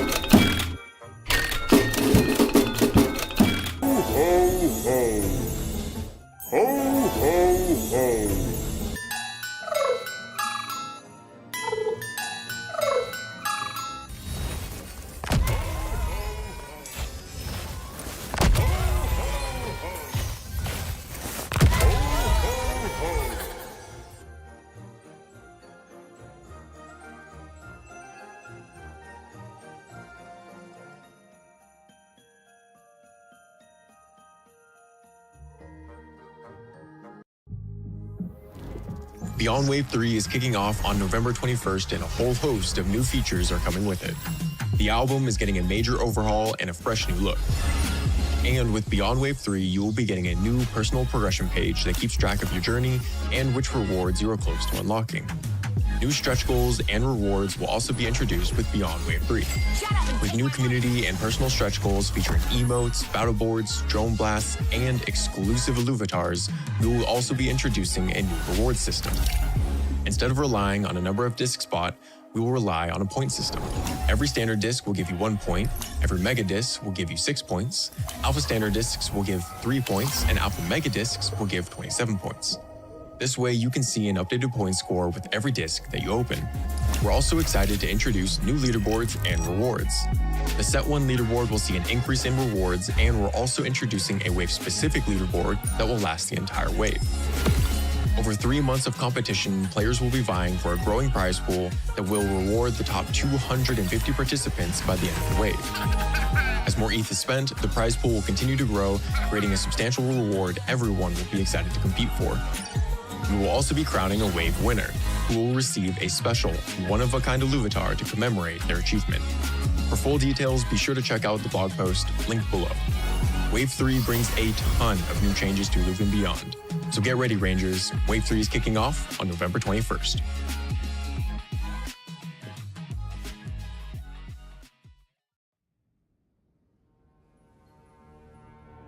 Len, Black Keel insists we set course for Illuvium. But I can feel it. This is Illuvium. Scans indicate a dead planet. Activate scouting vessel. Captain, if the control unit is lost, there's no going back. Please, relinquish the control unit. But they'll never know how wrong they were. If you don't follow orders, they won't All listen. we do is blindly follow orders. When will we fulfill our duty? Your duty is to Black Keel. Cole knows something I don't. I need to know how this ends. Will you retreat to safety, chasing paradise? Or will you follow me and fulfill your purpose?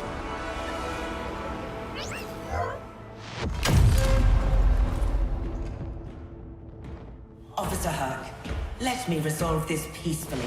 Enough. She won't decide our fate. Do it now. Commencing decompression. I'll be back. Airlock breached.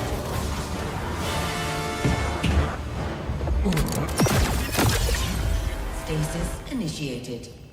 Unexpected malfunction. Brace for emergency landing.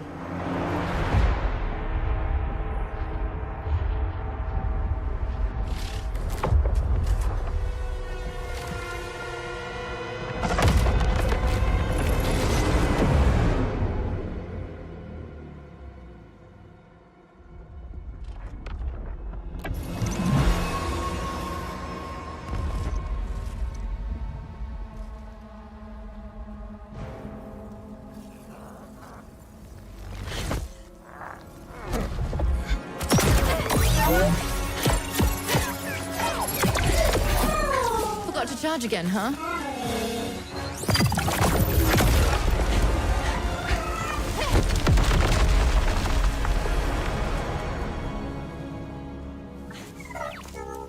How long? But he only just landed. Scan it again. Dead planet, huh?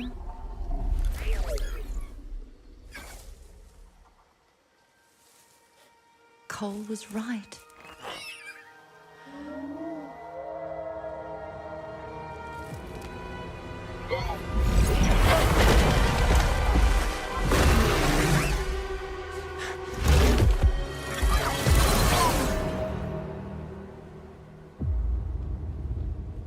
The reconnaissance network is not online yet, and Black Keel has cut all communication. Starless void. We'll find her soon. There's no way off this island. Retrieve her control unit and rebuild the Leviathan.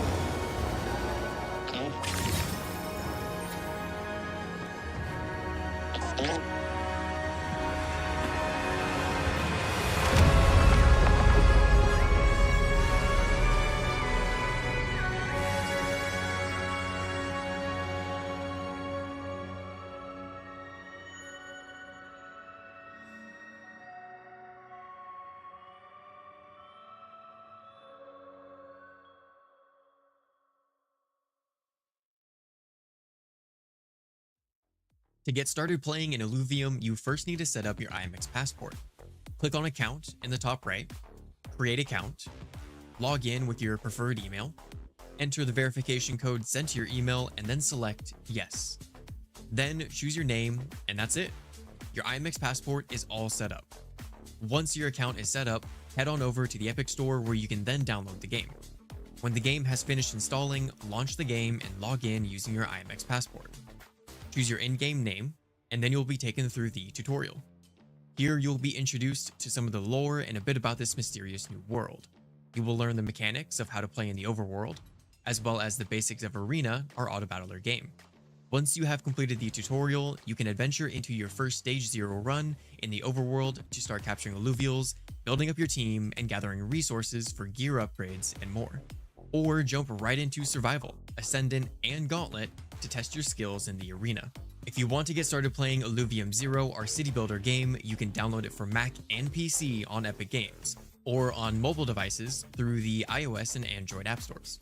As you are playing all three of our games, Illuvium 0, Overworld, and Arena, you can also complete missions along the way that you can track on our website under your profile. Any missions that you complete will contribute towards your points for the current season and contribute to your overall ranking. At the end of each season, you will be able to collect rewards based on how many points you have earned. Starting on July 25th, over 180,000 ILV in rewards are up for grabs over the next 6 months. So what are you waiting for? Download Illuvium now and start playing today.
Beyond Wave 3 is kicking off on November 21st, and a whole host of new features are coming with it. The album is getting amazing. Welcome back, everybody. And what's chat? We are back in round number 3 in the grand finale of the Illuvium sponsored tournament right here. 1,000 bucks on the line. And it's hosted by us, by Phantom. The one and only guild you want to join if you want to find the guild in Illuvium. Join Phantom and dominate the leaderboard.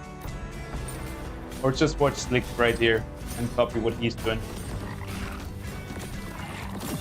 We're gonna start spectating Nefer, so let's actually have a look at the spreadsheet real quick. So everybody knows what's up. Everybody is on the same page. We got Nefer right here in first place, actually, with 13 points. He is in check position. Then we got Fox Spirit second place, 12 points, also in check position. Everybody else cannot win this tournament in this game. You need to be in check and then win a round to win the tournament. So if Nefer or Fox Spirit win this game, they win the tournament. If anybody else wins, they're gonna extend tournament for another game, at which point most players here are going to be in check position, at least those 4 right here, at which point we're probably going to have our final match. This means Siren, Ulner, Web3 Gaming, Patat, and Slicks are all playing, and Anubis They're all playing against Fox Spirit and them, trying to take them down, trying to take their composition, their units away that they're going for, trying to somehow make those two guys lose and hopefully have another shot at winning the tournament. That's the stakes, that's what's up, that's what everybody's planning. Let's see how it will go. We're gonna stay with Nefer, who is up versus Slicks, who has been notorious for going on a win streak early, so bad luck for Nefer. He's gonna go on a lose streak, and I don't know many people that can play a lose streak very well, so I don't think it's very good news for him. Fox Spirit wouldn't mind, but he actually went onto a win streak right here. Now it's up to Web3 Gaming. Take him down. But Web3 right here lost his first round. He's on 95 health, which means he probably is gonna, you know, look out for himself, not gonna push too much for strength, preserve a little bit of his economy. Okay, Fox Spirit running a little bit out of time here, so let's see if that works out. He has the classic build with a Flish in the corner, plus the Ranger on the Boomerang, his damage dealers. He got 2 Dokas, and he screwed up his positioning because the Dokas are actually gonna get focused before the Grokko. The Grokko should be your main tank. It looks like it might not even matter, but definitely a big positional misplay right here. Web3 Gaming with the 2-stage 2 Dokas might have a rough time here because the Ranger and the Flish are doing so much damage, and they're actually able to take down Web3 Gaming, even though he suicided his Dokas straight up, which is kind of crazy, which really shows how strong this augment right here is on the Flish.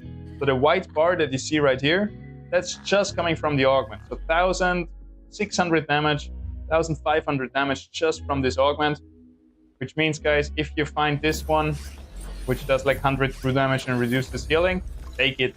Very strong. Very, very strong, and I guess this more or less secured him the win. Now he has 2 stage 2 Dokas, stage 2 Doka and 2 stage 2 Grokkos. And again, the Doka is way too much in the front because the Doka will run around and meet those guys first. It doesn't matter too much right now because they're empaths and scions. But I'm surprised at the positioning of Fox Spirit. I think putting those 2 Dokas here and then the two Grokkos over here would help, because now the Flishes are, well, it's not too bad. It's not too bad. I'm trying to find mistakes here with Fox Spirit, and he has been playing so good this tournament. I won't find many. But everybody makes mistakes, especially if there's so high stakes on the line, a lot of money on the line. If you win this tournament, you take home 300 bucks. So definitely we can still see also these veterans getting a little bit nervous, but so far we haven't seen anything of that from Fox Spirit yet. He's been playing it like a champ. It is really his day, it feels like. And he shows that by going onto an early win streak right here. Again, Fox Spirit and Nefer are the only 2 that can win the tournament in this match right here. So they are the 2 to look out for. They are the 2 to beat. Yo, Reem, what's going? We are Ola. No Ola representing today, but Nareva and Frodo both in the tournament. Nareva made it very far today as well. And it can only be a matter of time until we see them again in the tournament, our Brazilian friends. How's it going, Reem? I haven't seen you in a while. You're still playing? Oh, let's not talk about other games. This is sponsored by Illuvium today. I don't want to promote any other games, though everybody knows about them. Alright, interesting build here by Patat. Has 1 big Doka as his main carry, who is confused, running left and right. I don't think Patat has a chance with Fox Spirit here. Fox Spirit on 30 gold, but still so dominant, which is crazy.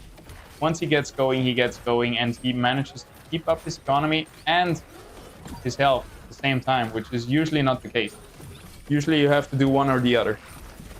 So really cool to see. We're gonna stay a little bit longer with him and try to unravel his secrets. And so far, his secret seems to be this white bar here that is produced by the augment that he got in the beginning. So definitely a little bit of luck involved. Also the Doka doing a lot of damage here. And what else he's playing? He's playing 3 nature. What is the ranger? And the Arcanite ranger, like the boomerang ranger, I guess, providing so much damage that he was able to go for sustain with his other units, looking for natures and bulwarks and all of that.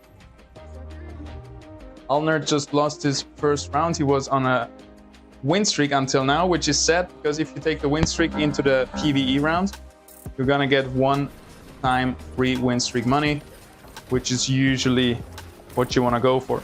So if you're on a win streak or a lose streak and you know next round is going to be a PvE round, you're even more incentivized to keep that streak going and take it into the PvE round. There's 3 links. Are you going to take a free stage 2 unit, level up and play it? That's what I would do. It's going to cost me 10 gold, 1 income, and I'm going to secure my win streak. No questions asked.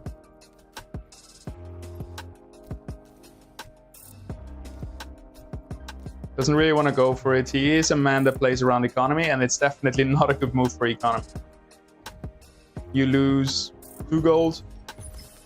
Because if you buy the 3 linkses, it's going to cost you 6 gold.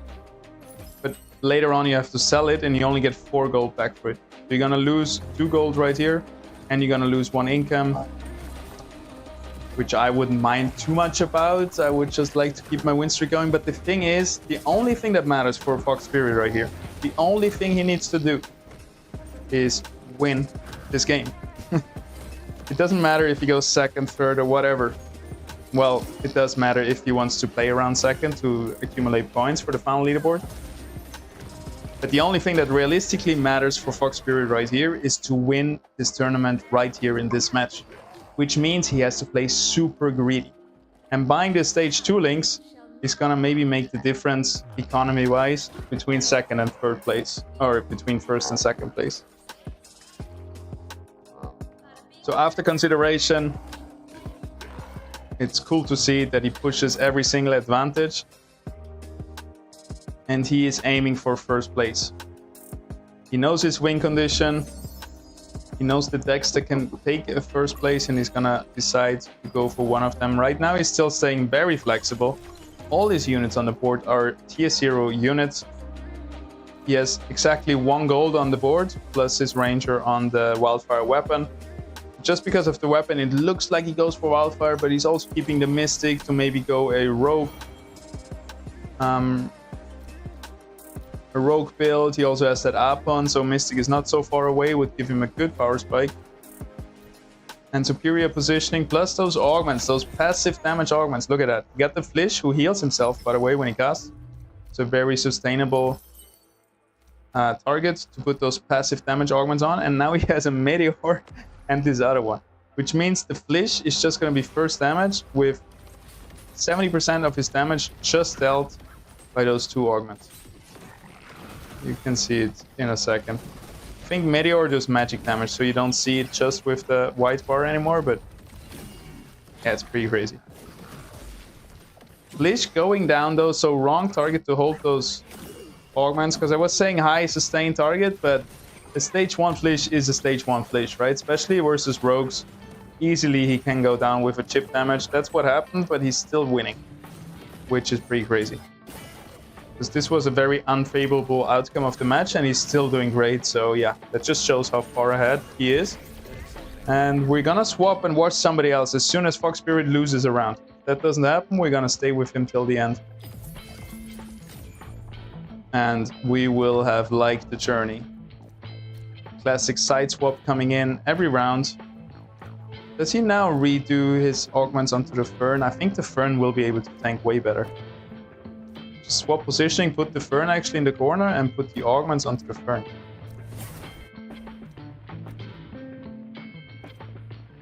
Maybe the consideration here is either the Flish stays alive and I win, or the Fern stays alive and I win. So basically spreading out his win conditions over 2 units, as opposed to having everything on the Fern, and if it dies, I'm lost. Especially versus the Flishes makes sense. I'm curious about the positioning, because enemy Flish laser might just hit everything. But There's a little reposition, so it's alright. Actually, Glitch Laser gets stuck at the first target. It has been a few patches ago where it was swapped with the ILV laser, which was a really good patch. I'm still scared of Glitch lasers sometimes. I wake up in the middle of the night and imagine one Glitch just hitting 4 units at the same time, out damaging everything else. Yeah, easy peasy. Also, he's playing against a lot of weaker affinities. He's playing against a lot of water and air, where his nature units go hyperactive. Well, the whole enemy team was air, water, so that was really easy for him. You can see the 5,000 damage from the Glitch just with the augment. His spells probably did like, I don't know, 1,500 or something. Full Empath team here from Slicks. What he wishes he had those passive damage augments. Those would do so well with the full Empath team. You just sustain and then the augments are gonna do all the damage. Alright, Fox Spirit swapping over to Swiss. Interesting. Slicks team right here.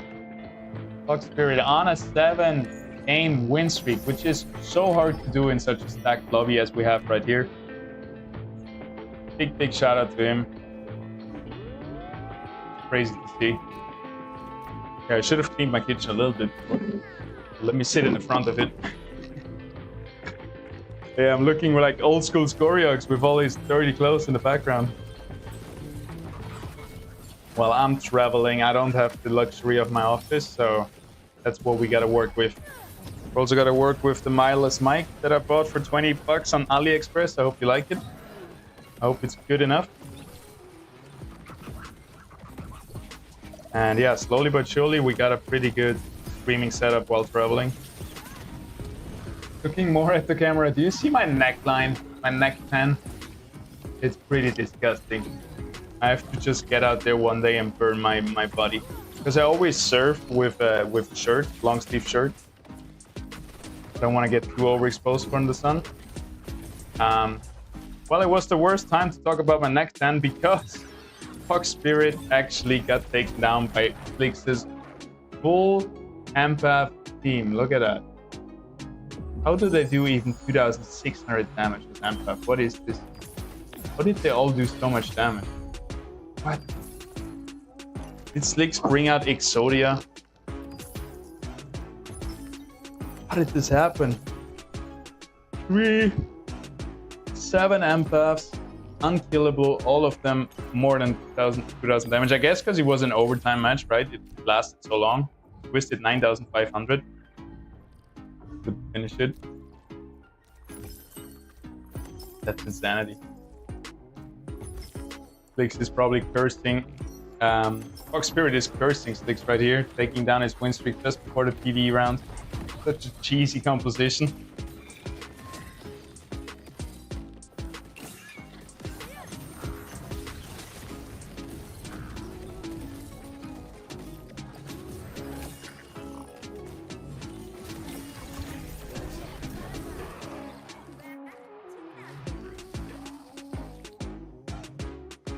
Check something real quick.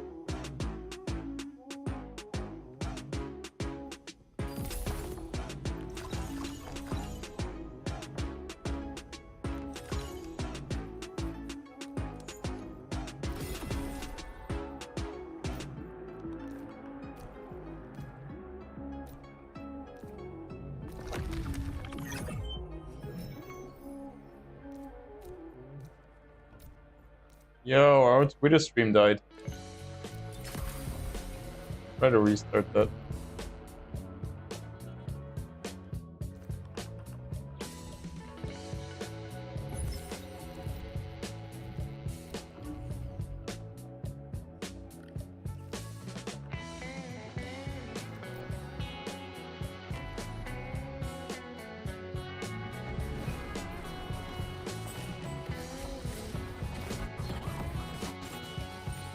All right, I do think we're back live on Twitter. All right, little update Twitter. By the way, if you ever want to have the full streaming experience, come over to YouTube or Twitch.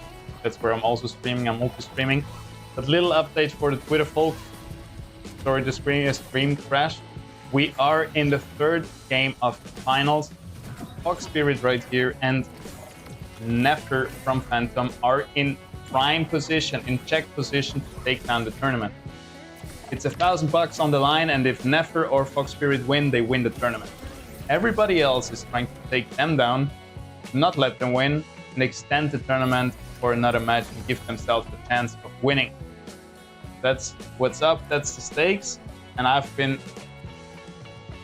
cruising along with Fox Spirit here, but now we're gonna swap over to someone else and see how they're doing. Let's check out Nefer, our second guy who has enough points to actually win the tournament here in the third match of the Grand Finals of the Gauntlet Clash tournament, sponsored by Illuvium. Big shout out to them, making the grassroots scene happen. Even now, in times where the games are just being built, we're not pushing for much marketing. We're still having those internal tournaments for the loyal player base. Love to see it.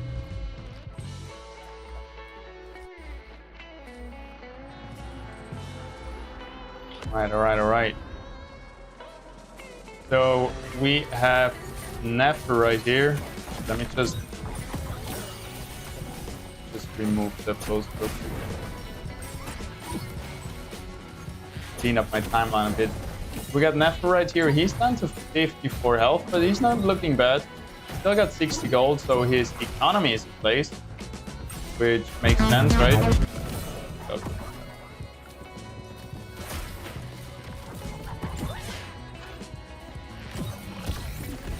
all right, quickly deleting that one. Okay, we're looking good again.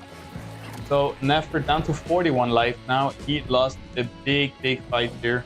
Now he needs to invest his gold. He cannot afford to take much more damage, I think. But the thing is, if you want to win, you have to play greedy.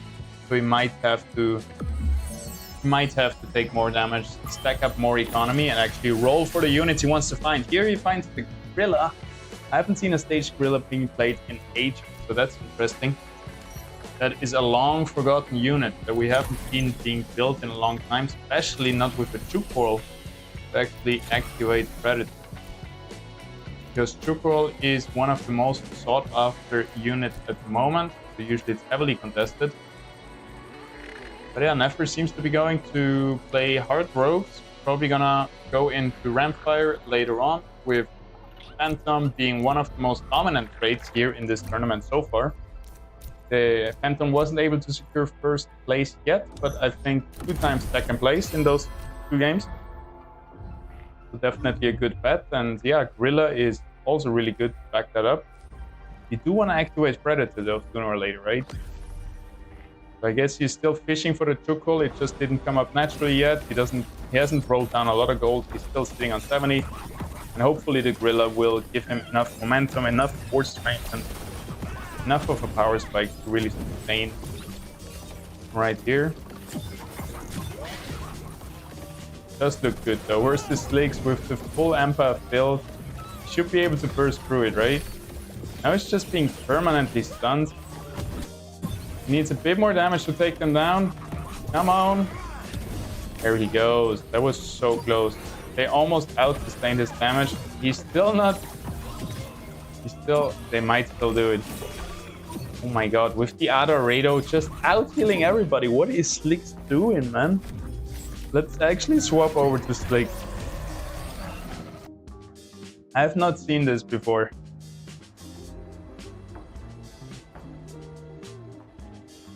Show me what you got. I can barely see it. But he's playing 7 empaths since a while now, with 2 Atipos, Nature and Fire. We got a Crunk in there as well to catch all those rogues. We got stacking attacks on the Adorado, a Verminio as our Revenant Rogue empath. Little craziness going on here. What does he even go for? I guess his late game strategy is going to be Wildfire.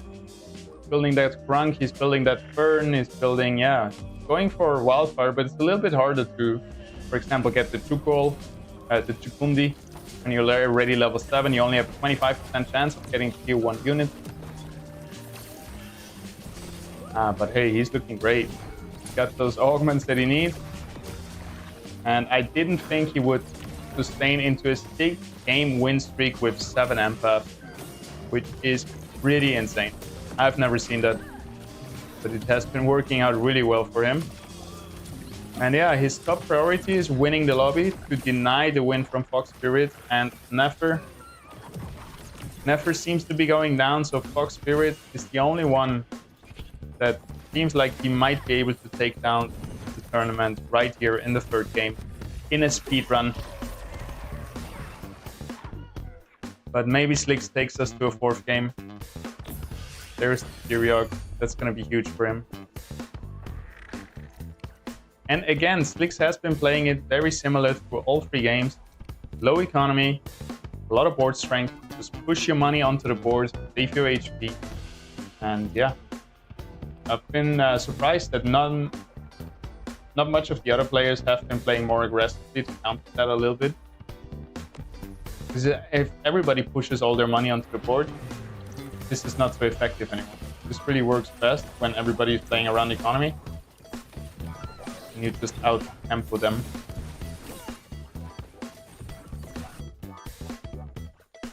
Right, we have given everybody some screen time, but now we're gonna stay with Fox Spirit and Slick. See how that unfurls. Is he gonna get a second mid-Gorid onslaught? No, he's going for Mystic, which is a... Was it Mystic? I think, yeah, it is Mystic. Which is pretty crazy in himself. I guess it works. He has 2 Mystic already on the board. And that might even be a win condition. If he can get like up to 4 Mystic, that's gonna be insane. He's also going for the Blaze Knight, so the low-key Wildfire build without the Chukundi, but with a Krunk and a Fern. But Krunk and Fern are both contested a lot. Luckily for all the other players, they're, well, smart moves from the other players to not give Wildfire and Blaze Knight and Blotto to Fox Spirit for free. If you can find Blaze Knight and Blotto, you are in a very good position to win the game. So we see almost everybody going for Fern and Fern Knight themselves, making it really hard for them to find Blaze Knight. And all he can do now, it feels like, is just outsustaining those people and then finding it afterwards. That is probably also the reason why he's going for Invoker right now, which is an interesting choice with the Mystic, right? It isn't the best synergy, but it's decent enough.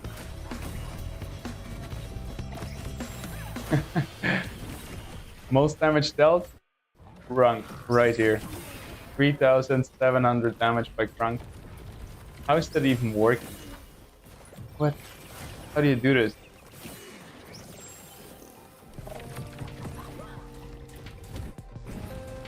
Why did Krunk do so much damage? It's just the AoE damage from his cloud? That's crazy. So Fox Spirit is gonna like this. Patat is pretty low on health, which means as soon as Patat dies, there's 3 more Ferns in the pool. There's a Heady. He missed the Heady. He's not going for Blotto. Is he gonna pivot into full Invokers? Scions? I think he just missed the Heady, right? Didn't see it, because he's definitely going for Blotto if he can. As I said, even the best players, nobody can play perfect 100% all of the time. And we have been watching every move from Fox Spirit here. Trying to learn something from him, trying to see if he can take down the tournament in 3 games, which so far only, I think, Fox Spirit and Siren managed to do. I'm not sure.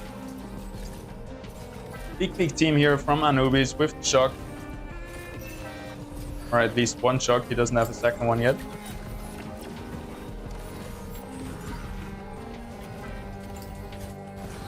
Which means it's actually not that big of a team, because without Shock you're kind of missing a win condition, and yeah.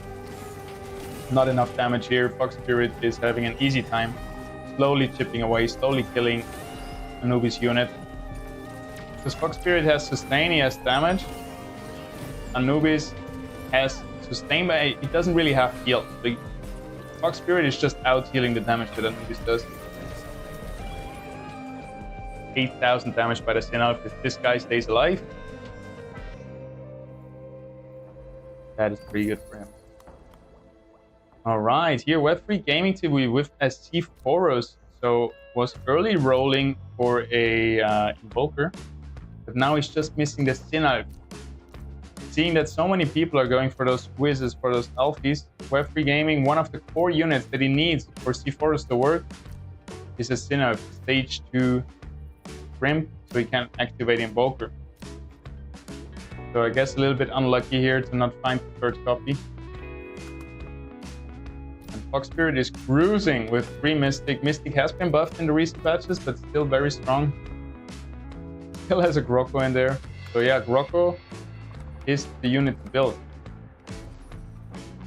Has seen a lot of playtime throughout early, mid, and late game stages. Usually not in the very late game, but until there, doing very well. Kyriox right here with huge augment. Not enough damage. Those augments are huge, but they're not the ideal augments for Kyriox. Kyriox likes to have those pure damage augments, right? Stacking attack speed plus, you know, I don't know, light shows, like something crazy damagey. And this one were like a little bit bruise augments for fighters, stuff you want to put on a forest. Seems like he's winning though, because Web3 was able to find the Sin Elf in the end, the one we've been talking about. Now he has Invoker active, which means the longer the game lasts, the more damage his casters do. Which means he has Exodia on the board as long as the game lasts long enough, which it did. So yeah, see it right here, 12,000, 7,000 damage. That's the natural counter to Fox Spirit's sustain team here. Because Invokers are able to blast through this sustain. So this is bad news for Fox Spirit. And it seems like he's a little bit all over the place. Tried to make work whatever he got. Found the Castle Tip, but he doesn't have Dust to back it up. He has Enchanter, but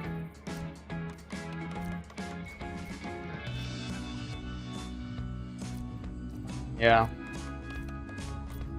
He just, yeah, a lot of people are contesting his unit.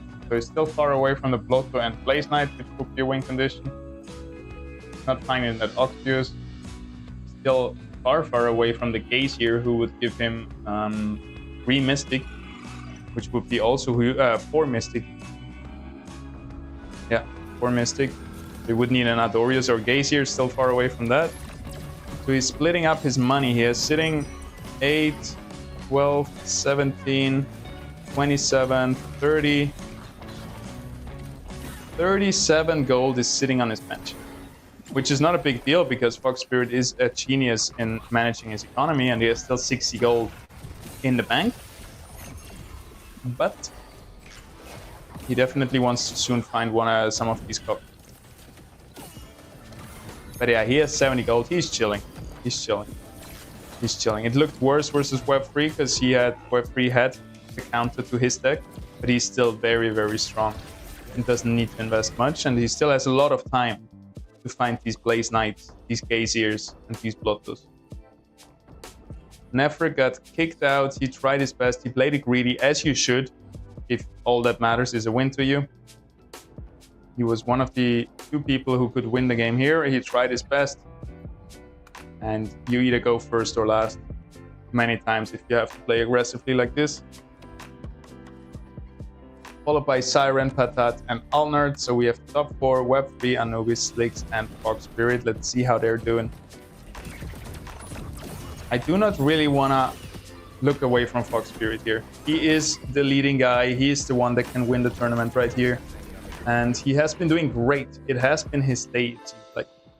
I think he won both quarterfinals. He did good in the semifinals. Then he won the first game in the finals. Like, usually he has a bit of a hard time outperforming Slicks. Slicks has always seemed to be a little bit ahead of him. But today it seems like it is Fox Spirit day. He had a good sleep. He came well prepared. He's ready to win this tournament, and it looks like he will so far. The economy is just what you have to look for, and the economy is what will decide if you go first or second in the end. And that's what has been holding back Slicks today, I think, where Slicks has been pushing for raw power, giving up his economy for saving his health. But that is something you do to get to top 4 and not to win. To be fair, all he needed so far was just a good overall win, like placement. Instead, he didn't really need to win yet, Slicks. He needed to perform a little bit better to be in check position right now, but it's a very valid tactic to just push for top 4, get enough points for checkpoint, and then play those riskier types of gameplay to get in, to have a chance of winning the lobby and winning the tournament. Slicks is, after all, our guy who has won the most tournaments, so he does know what he's doing. But yeah, today Fox Spirit got it all together, and you love to see it. It is magic happening in front of our eyes. Anubi is scratching him a little bit, but he doesn't get through. Fox Spirit with the win streak plus the high economy has built up such a lead in credits, mastery point wise. It's insane. He's level 8, he has 70 gold, and he has another 40 gold sitting on the bench. It's insane, honestly. Look at what is sitting on his bench, and he has so much time to make them all stage 3 units. And those are all win conditions, right? Getting an Ophisto, so activating a Evoker, is a medium win condition. Getting a Blaze Knight and a Blotto, big win condition. Getting a 4th Mystic, also a decent win condition, right? He's looking for the right units, and he has all the resources and time in the world to make them happen.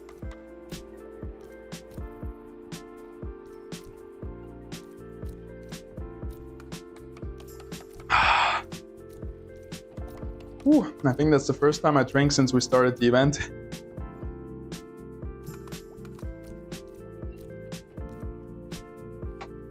Too excited. Boah, can't forget to drink though. That's not good. That's not gonna help you. After this event, I'm gonna go straight into bed. This is exhausting because it's so fun and close to watch. Like, these guys are putting on a show. Best players in Illuvium.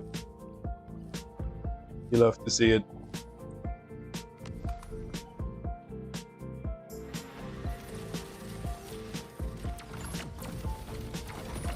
All right, here again versus Web3 Gaming versus the Invokers, which counter Fox Spirit's team. Web3 has been the only one who was able to scratch Fox Spirit. And it seems like he's gonna do so again.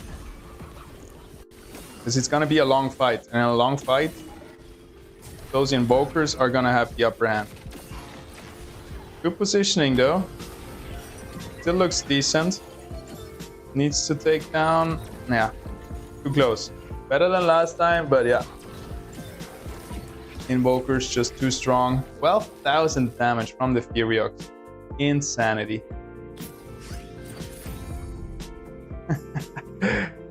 Wait, how much gold do we have here? 15, 30, 39, 43, 47, 59, 63, 68, 72 gold sitting on the bench. 71 gold in the hand, 58 lives still left with top 3. I mean, if you don't do it now, when you're gonna do it? Does he already have the stage 2 weapon? Otherwise he wouldn't have swapped, right? The Mystic Gasotep, huge unit. Really good versus those backline units as well, always taunting the 2 furthest enemies. Works really well with the casters. Right now, those 2 are gonna be the furthest enemies. It seems like, so it's gonna taunt them. And 2, 3, 1. Okay, it was those 2. So you see what that does, right? They walk into the middle of the map. Next one is gonna be Furiox, which we hope happens soon, because this Furiox is doing AoE damage right here. So that is deadly right now, taking down his front line very fast. And yeah, it seems like no chance here for Fox Spirit. because Slicks found the Blotto before him. And the one thing that can be Fox Spirit's downfall here, that he's too slow. He has 140 gold to play with, but now you gotta make it happen, right? So you gotta push for level 9, then you gotta roll for those tier 5 units and hope you find them. He's not sure if he wants to push yet, or maybe roll for some of the smaller units. Maybe he doesn't need to, well, he kind of does need to push against Web3 Gaming. He's against the Ghost, so he can really position against him, but he needs to take him down. Okay, he's gonna play greedy, I think. He's still gonna sit on 60 gold, which is insanity. Right, sell the Grocco is the next move, right? Bring in the Ophisto instead, which will give him Invoker. And then roll down to hit Blaze Knight or Blotto once only Slicks is left and all the units are freed up. Then he, like, once he's in a 2 versus in a 1 versus 1 with the last guy alive, with Slicks alive, if Web3 dies here, then he can hard roll and have the best chances of finding stuff.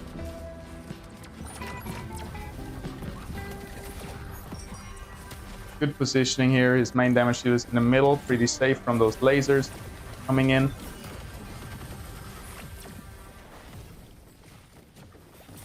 See the laser just hitting the Flood, Flood able to out-sustain it. Really nice. Love to see it. Definitely positioning here, winning him the game because he's playing against the Ghost of Web3. We had a big advantage there, and that's why he didn't push so much in the end, because he knew he was able to outplay the Ghost of Web3 Gaming. Love to see it. Web3 got knocked out. It's Fox Spirit versus Slicks in the grand finals here. If Fox Spirit wins, he wins the tournament. If Slicks wins, he takes us to another match. This is as close as it gets, and I want to see Fox Spirit use his gold. If I was him, in this position, I'm like, okay, this is a PvE round. I shouldn't spend all my money because I'm gonna get more income. But in order to spend 70 gold, I probably need a long time. I'll need longer than 1 round. So I'm gonna start rolling now and take my sweet ass time with it. But he's thinking, all right, I'm gonna squeeze out every little credit, every little mastery point I can get. I'm gonna wait till next round, gonna start rolling down half of my money because I still have enough health to not be knocked out in 1 round. And then I'm gonna roll away all my money. Ooh, Slicks found the Blaze Knight, did you see it? Well, that's the problem. That's the thing that Slicks does way better than Fox Spirit, and that's the one thing that helped Slicks outperform Fox Spirit, I think, in the past tournaments, where Slicks knows exactly when to roll for things. Like, he's in your head, and he knows before you roll for that Blaze Knight, he's gonna have rolled down already. Where Fox Spirit is sitting on 100 gold, and maybe should have realized that Slicks was also rolling for the Blaze Knight and should have contested this more. Instead of this, Fox Spirit just goes for level 10. He plays a very TFT style game right here. Just goes for guaranteed raw power, doesn't gamble it away on rolling. Is now on level 10 and is now gonna look for an Adorius, a Gazier, or a Ophisto. That's his 3 win conditions, I think. He's not gonna find the Blaze Knight or something. Well, he might. There's still enough in there, right? Okay, easy. All right, he needs 1 squeeze. He needs 2 ferns. There's 1. There was a fern. Oh man, you missed the fern. I hope he doesn't see another one. Yeah, are we running a little bit out of time? Can we have enough time to reposition? That's what I mean. If you have 100 gold to roll down, start the round before. Don't think you can roll down 100 gold, reposition, and do all of this in 1 turn. Oof, that's so rough. Is there enough burns in the game to find 2 Blaze Knight? Because he missed 1, right? Then he would have been only 1 off of Blaze Knight. So that's pretty heartbreaking. But I'm not sure if there's enough in the pool to find 2 Blaze Knight. He found the Ophisto though, so he has his win condition in the Invokers. with 10 units on the board. It doesn't get bigger than that. You won't have more money than that, and it shows. He wins this round here, it looks like. Blaze Knight casts in a big stun though. Doesn't hit the Ophisto. Big cast from the Ophisto, double cast. Yep, Invoker. This is long games into the overtime, and that's where Invoker shines. 18,000 damage, stacking up Omega power. Longer the fight lasts.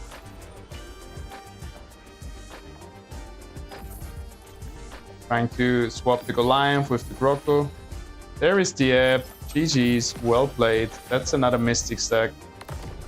And there comes a Goliath. Huge power spike again, even though he was winning already. And now he has just to figure out the positioning one last time. And then Fox Spirit will have taken down this tournament in 3 freaking matches. As fast as you can win one of those tournaments. Insanity. It has been a pleasure to follow Fox Spirit along, to watch him play. He has been absolutely dominating this tournament. And if he wins right here, it's going to be well deserved. Didn't need that Blaze Knight, didn't need that Blotto. He had options, he kept all his options open, and he was able to execute on whatever option he needed to win this tournament. All right, he had a little crash, and I really hope that Slicks is still in it. And it didn't crash for both. It did crash for both of them. I mean, from my perspective, he was gonna win it right there, right here, because he was winning already before, and he hit his Gazier power spike, plus he hit his Goliath power spike. So we have him upgrade from Kuroko to Goliath, and we have him upgrade to another Mystic and a Gazier, which, yeah, now the Invokers even got more time to play with. And if there is a crash right here, I think the ruling would be that Fox Spirit won the tournament.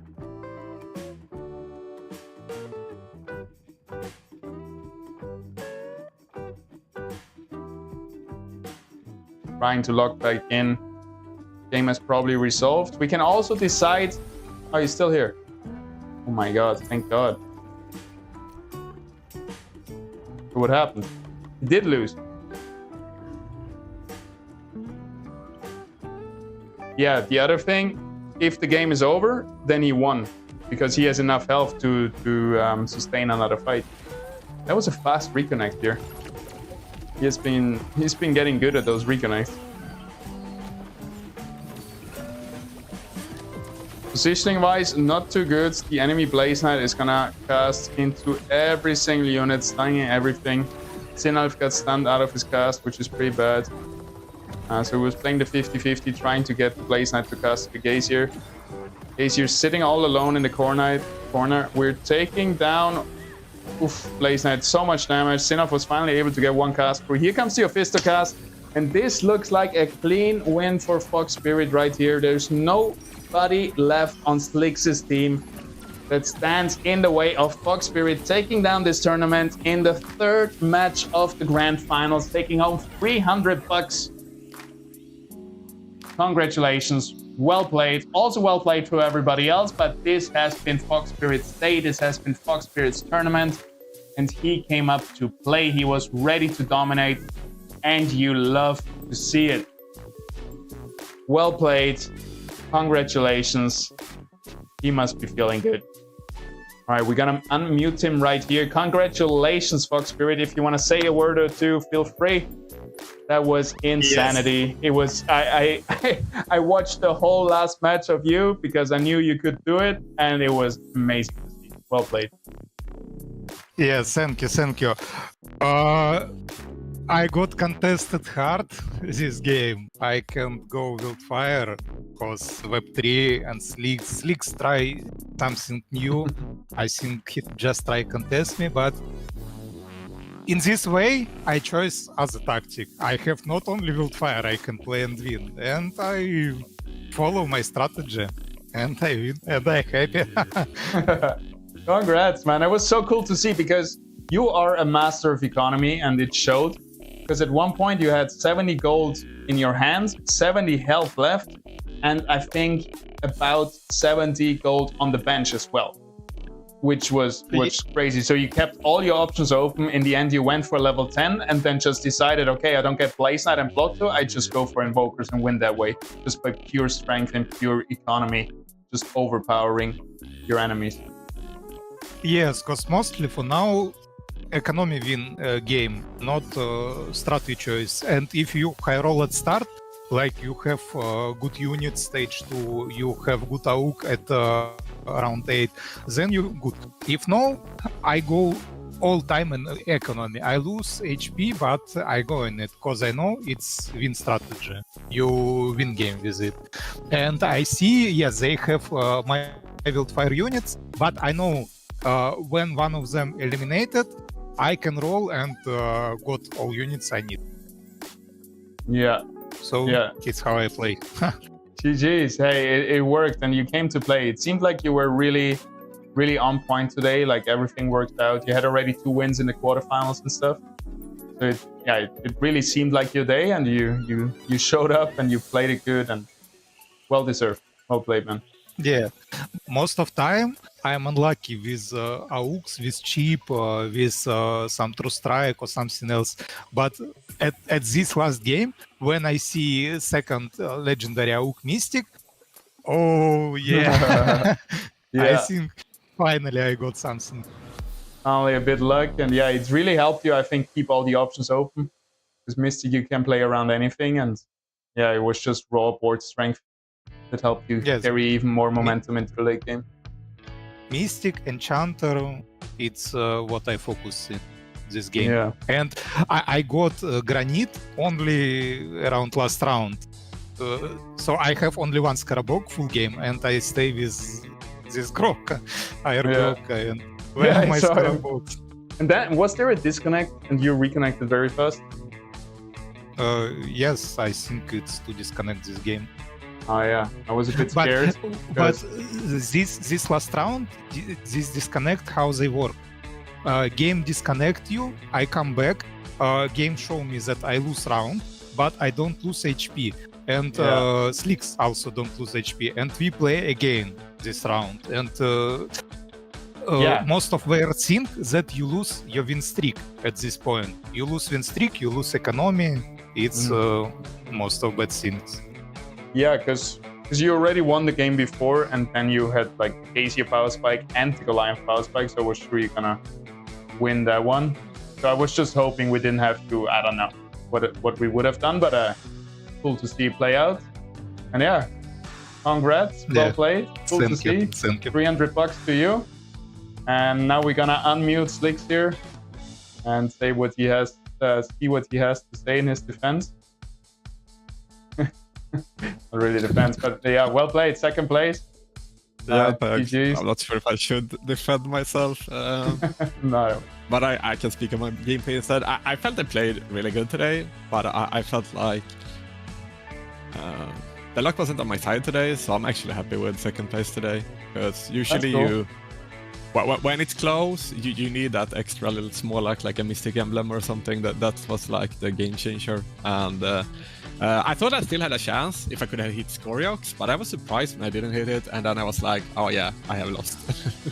yeah, follow the Long Fox Spirit. He had so much money, it was insane. Like the economy was crazy. It helped him a lot, and like he played his win streak good. It's also like about playing when you get good luck. It's also how you play your good luck, and he played his good luck good. So, definitely. He had a good day, and I was also following you closely along. You had also interesting strategy, like first the 7 fighters, then at the end you had like the 7 empaths. Like you brought out a lot of stuff. It feels like you just played what you were dealt with, and then you just brute force, board strength, tempo, and used a lot of economy to preserve HP to get you like an overall guaranteed good placement and stuff. Was this kind of the strategy when you came in? Yeah, that was the plan for the 2 first games, to get into checkpoint. But then, like in the end, I got so unlucky with the matchmaking because I was so far ahead. So I was like, oh, I'm guaranteed like top 3 at least. But then the matchmaking went like the worst it could. So I actually ended up 4th in the first game. Yeah, that was the second. I thought I had a guaranteed second place, but then I'm not sure what happened Yeah, because suddenly you were I was so far third. ahead, but Nefer and Web3, I think they both won four matches in a row or something. And they kept facing me or a ghost, and yeah, so that they was helpful. Yeah. I never got into checkpoint. Yeah, I just see it now. Right now, you got to 11 points. That is a bummer. Yeah. That is rough. And for last game, I was just playing what I got. I was thinking I needed to contest Fox Spirit with his Wildfire just in case. Yeah. But I ended up playing Wildfire in the end instead. Yeah, it was fun because you found the Bloodstone Blaze Knight, but then he just went with all the money into Invokers, and it was enough. Level 10 as well. 11 units on the board. Pretty crazy. Yeah, but well played. Still secured second spot, like very solid, very consistent gameplay there. And yeah, it was cool to watch. Thank you everybody for tuning in, for watching, and for playing, obviously. And thank you also for your patience today. With some issues earlier, and yeah, it was still all in all a good tournament in the end. Just a bit longer than usual. I think like half an hour longer or something. That's not too bad. And yeah, we're gonna call it right here. I'm gonna go straight into shower and then into bed. I'm done with my energy, done with my words. And we'll see you in another tournament, probably in 2 weeks, something like this. And yeah, join Phantom, join our guild. We're gonna do a lot of gaming sessions these days to get better, practice, and one day hopefully take down Slicks and Fox Spirit again, as we have done in the past. But those two guys are definitely forces to be reckoned with. Definitely very hard to take away the crown. That's gonna be it. Thank you everybody for tuning in, and we'll see you in the next one. Peace out.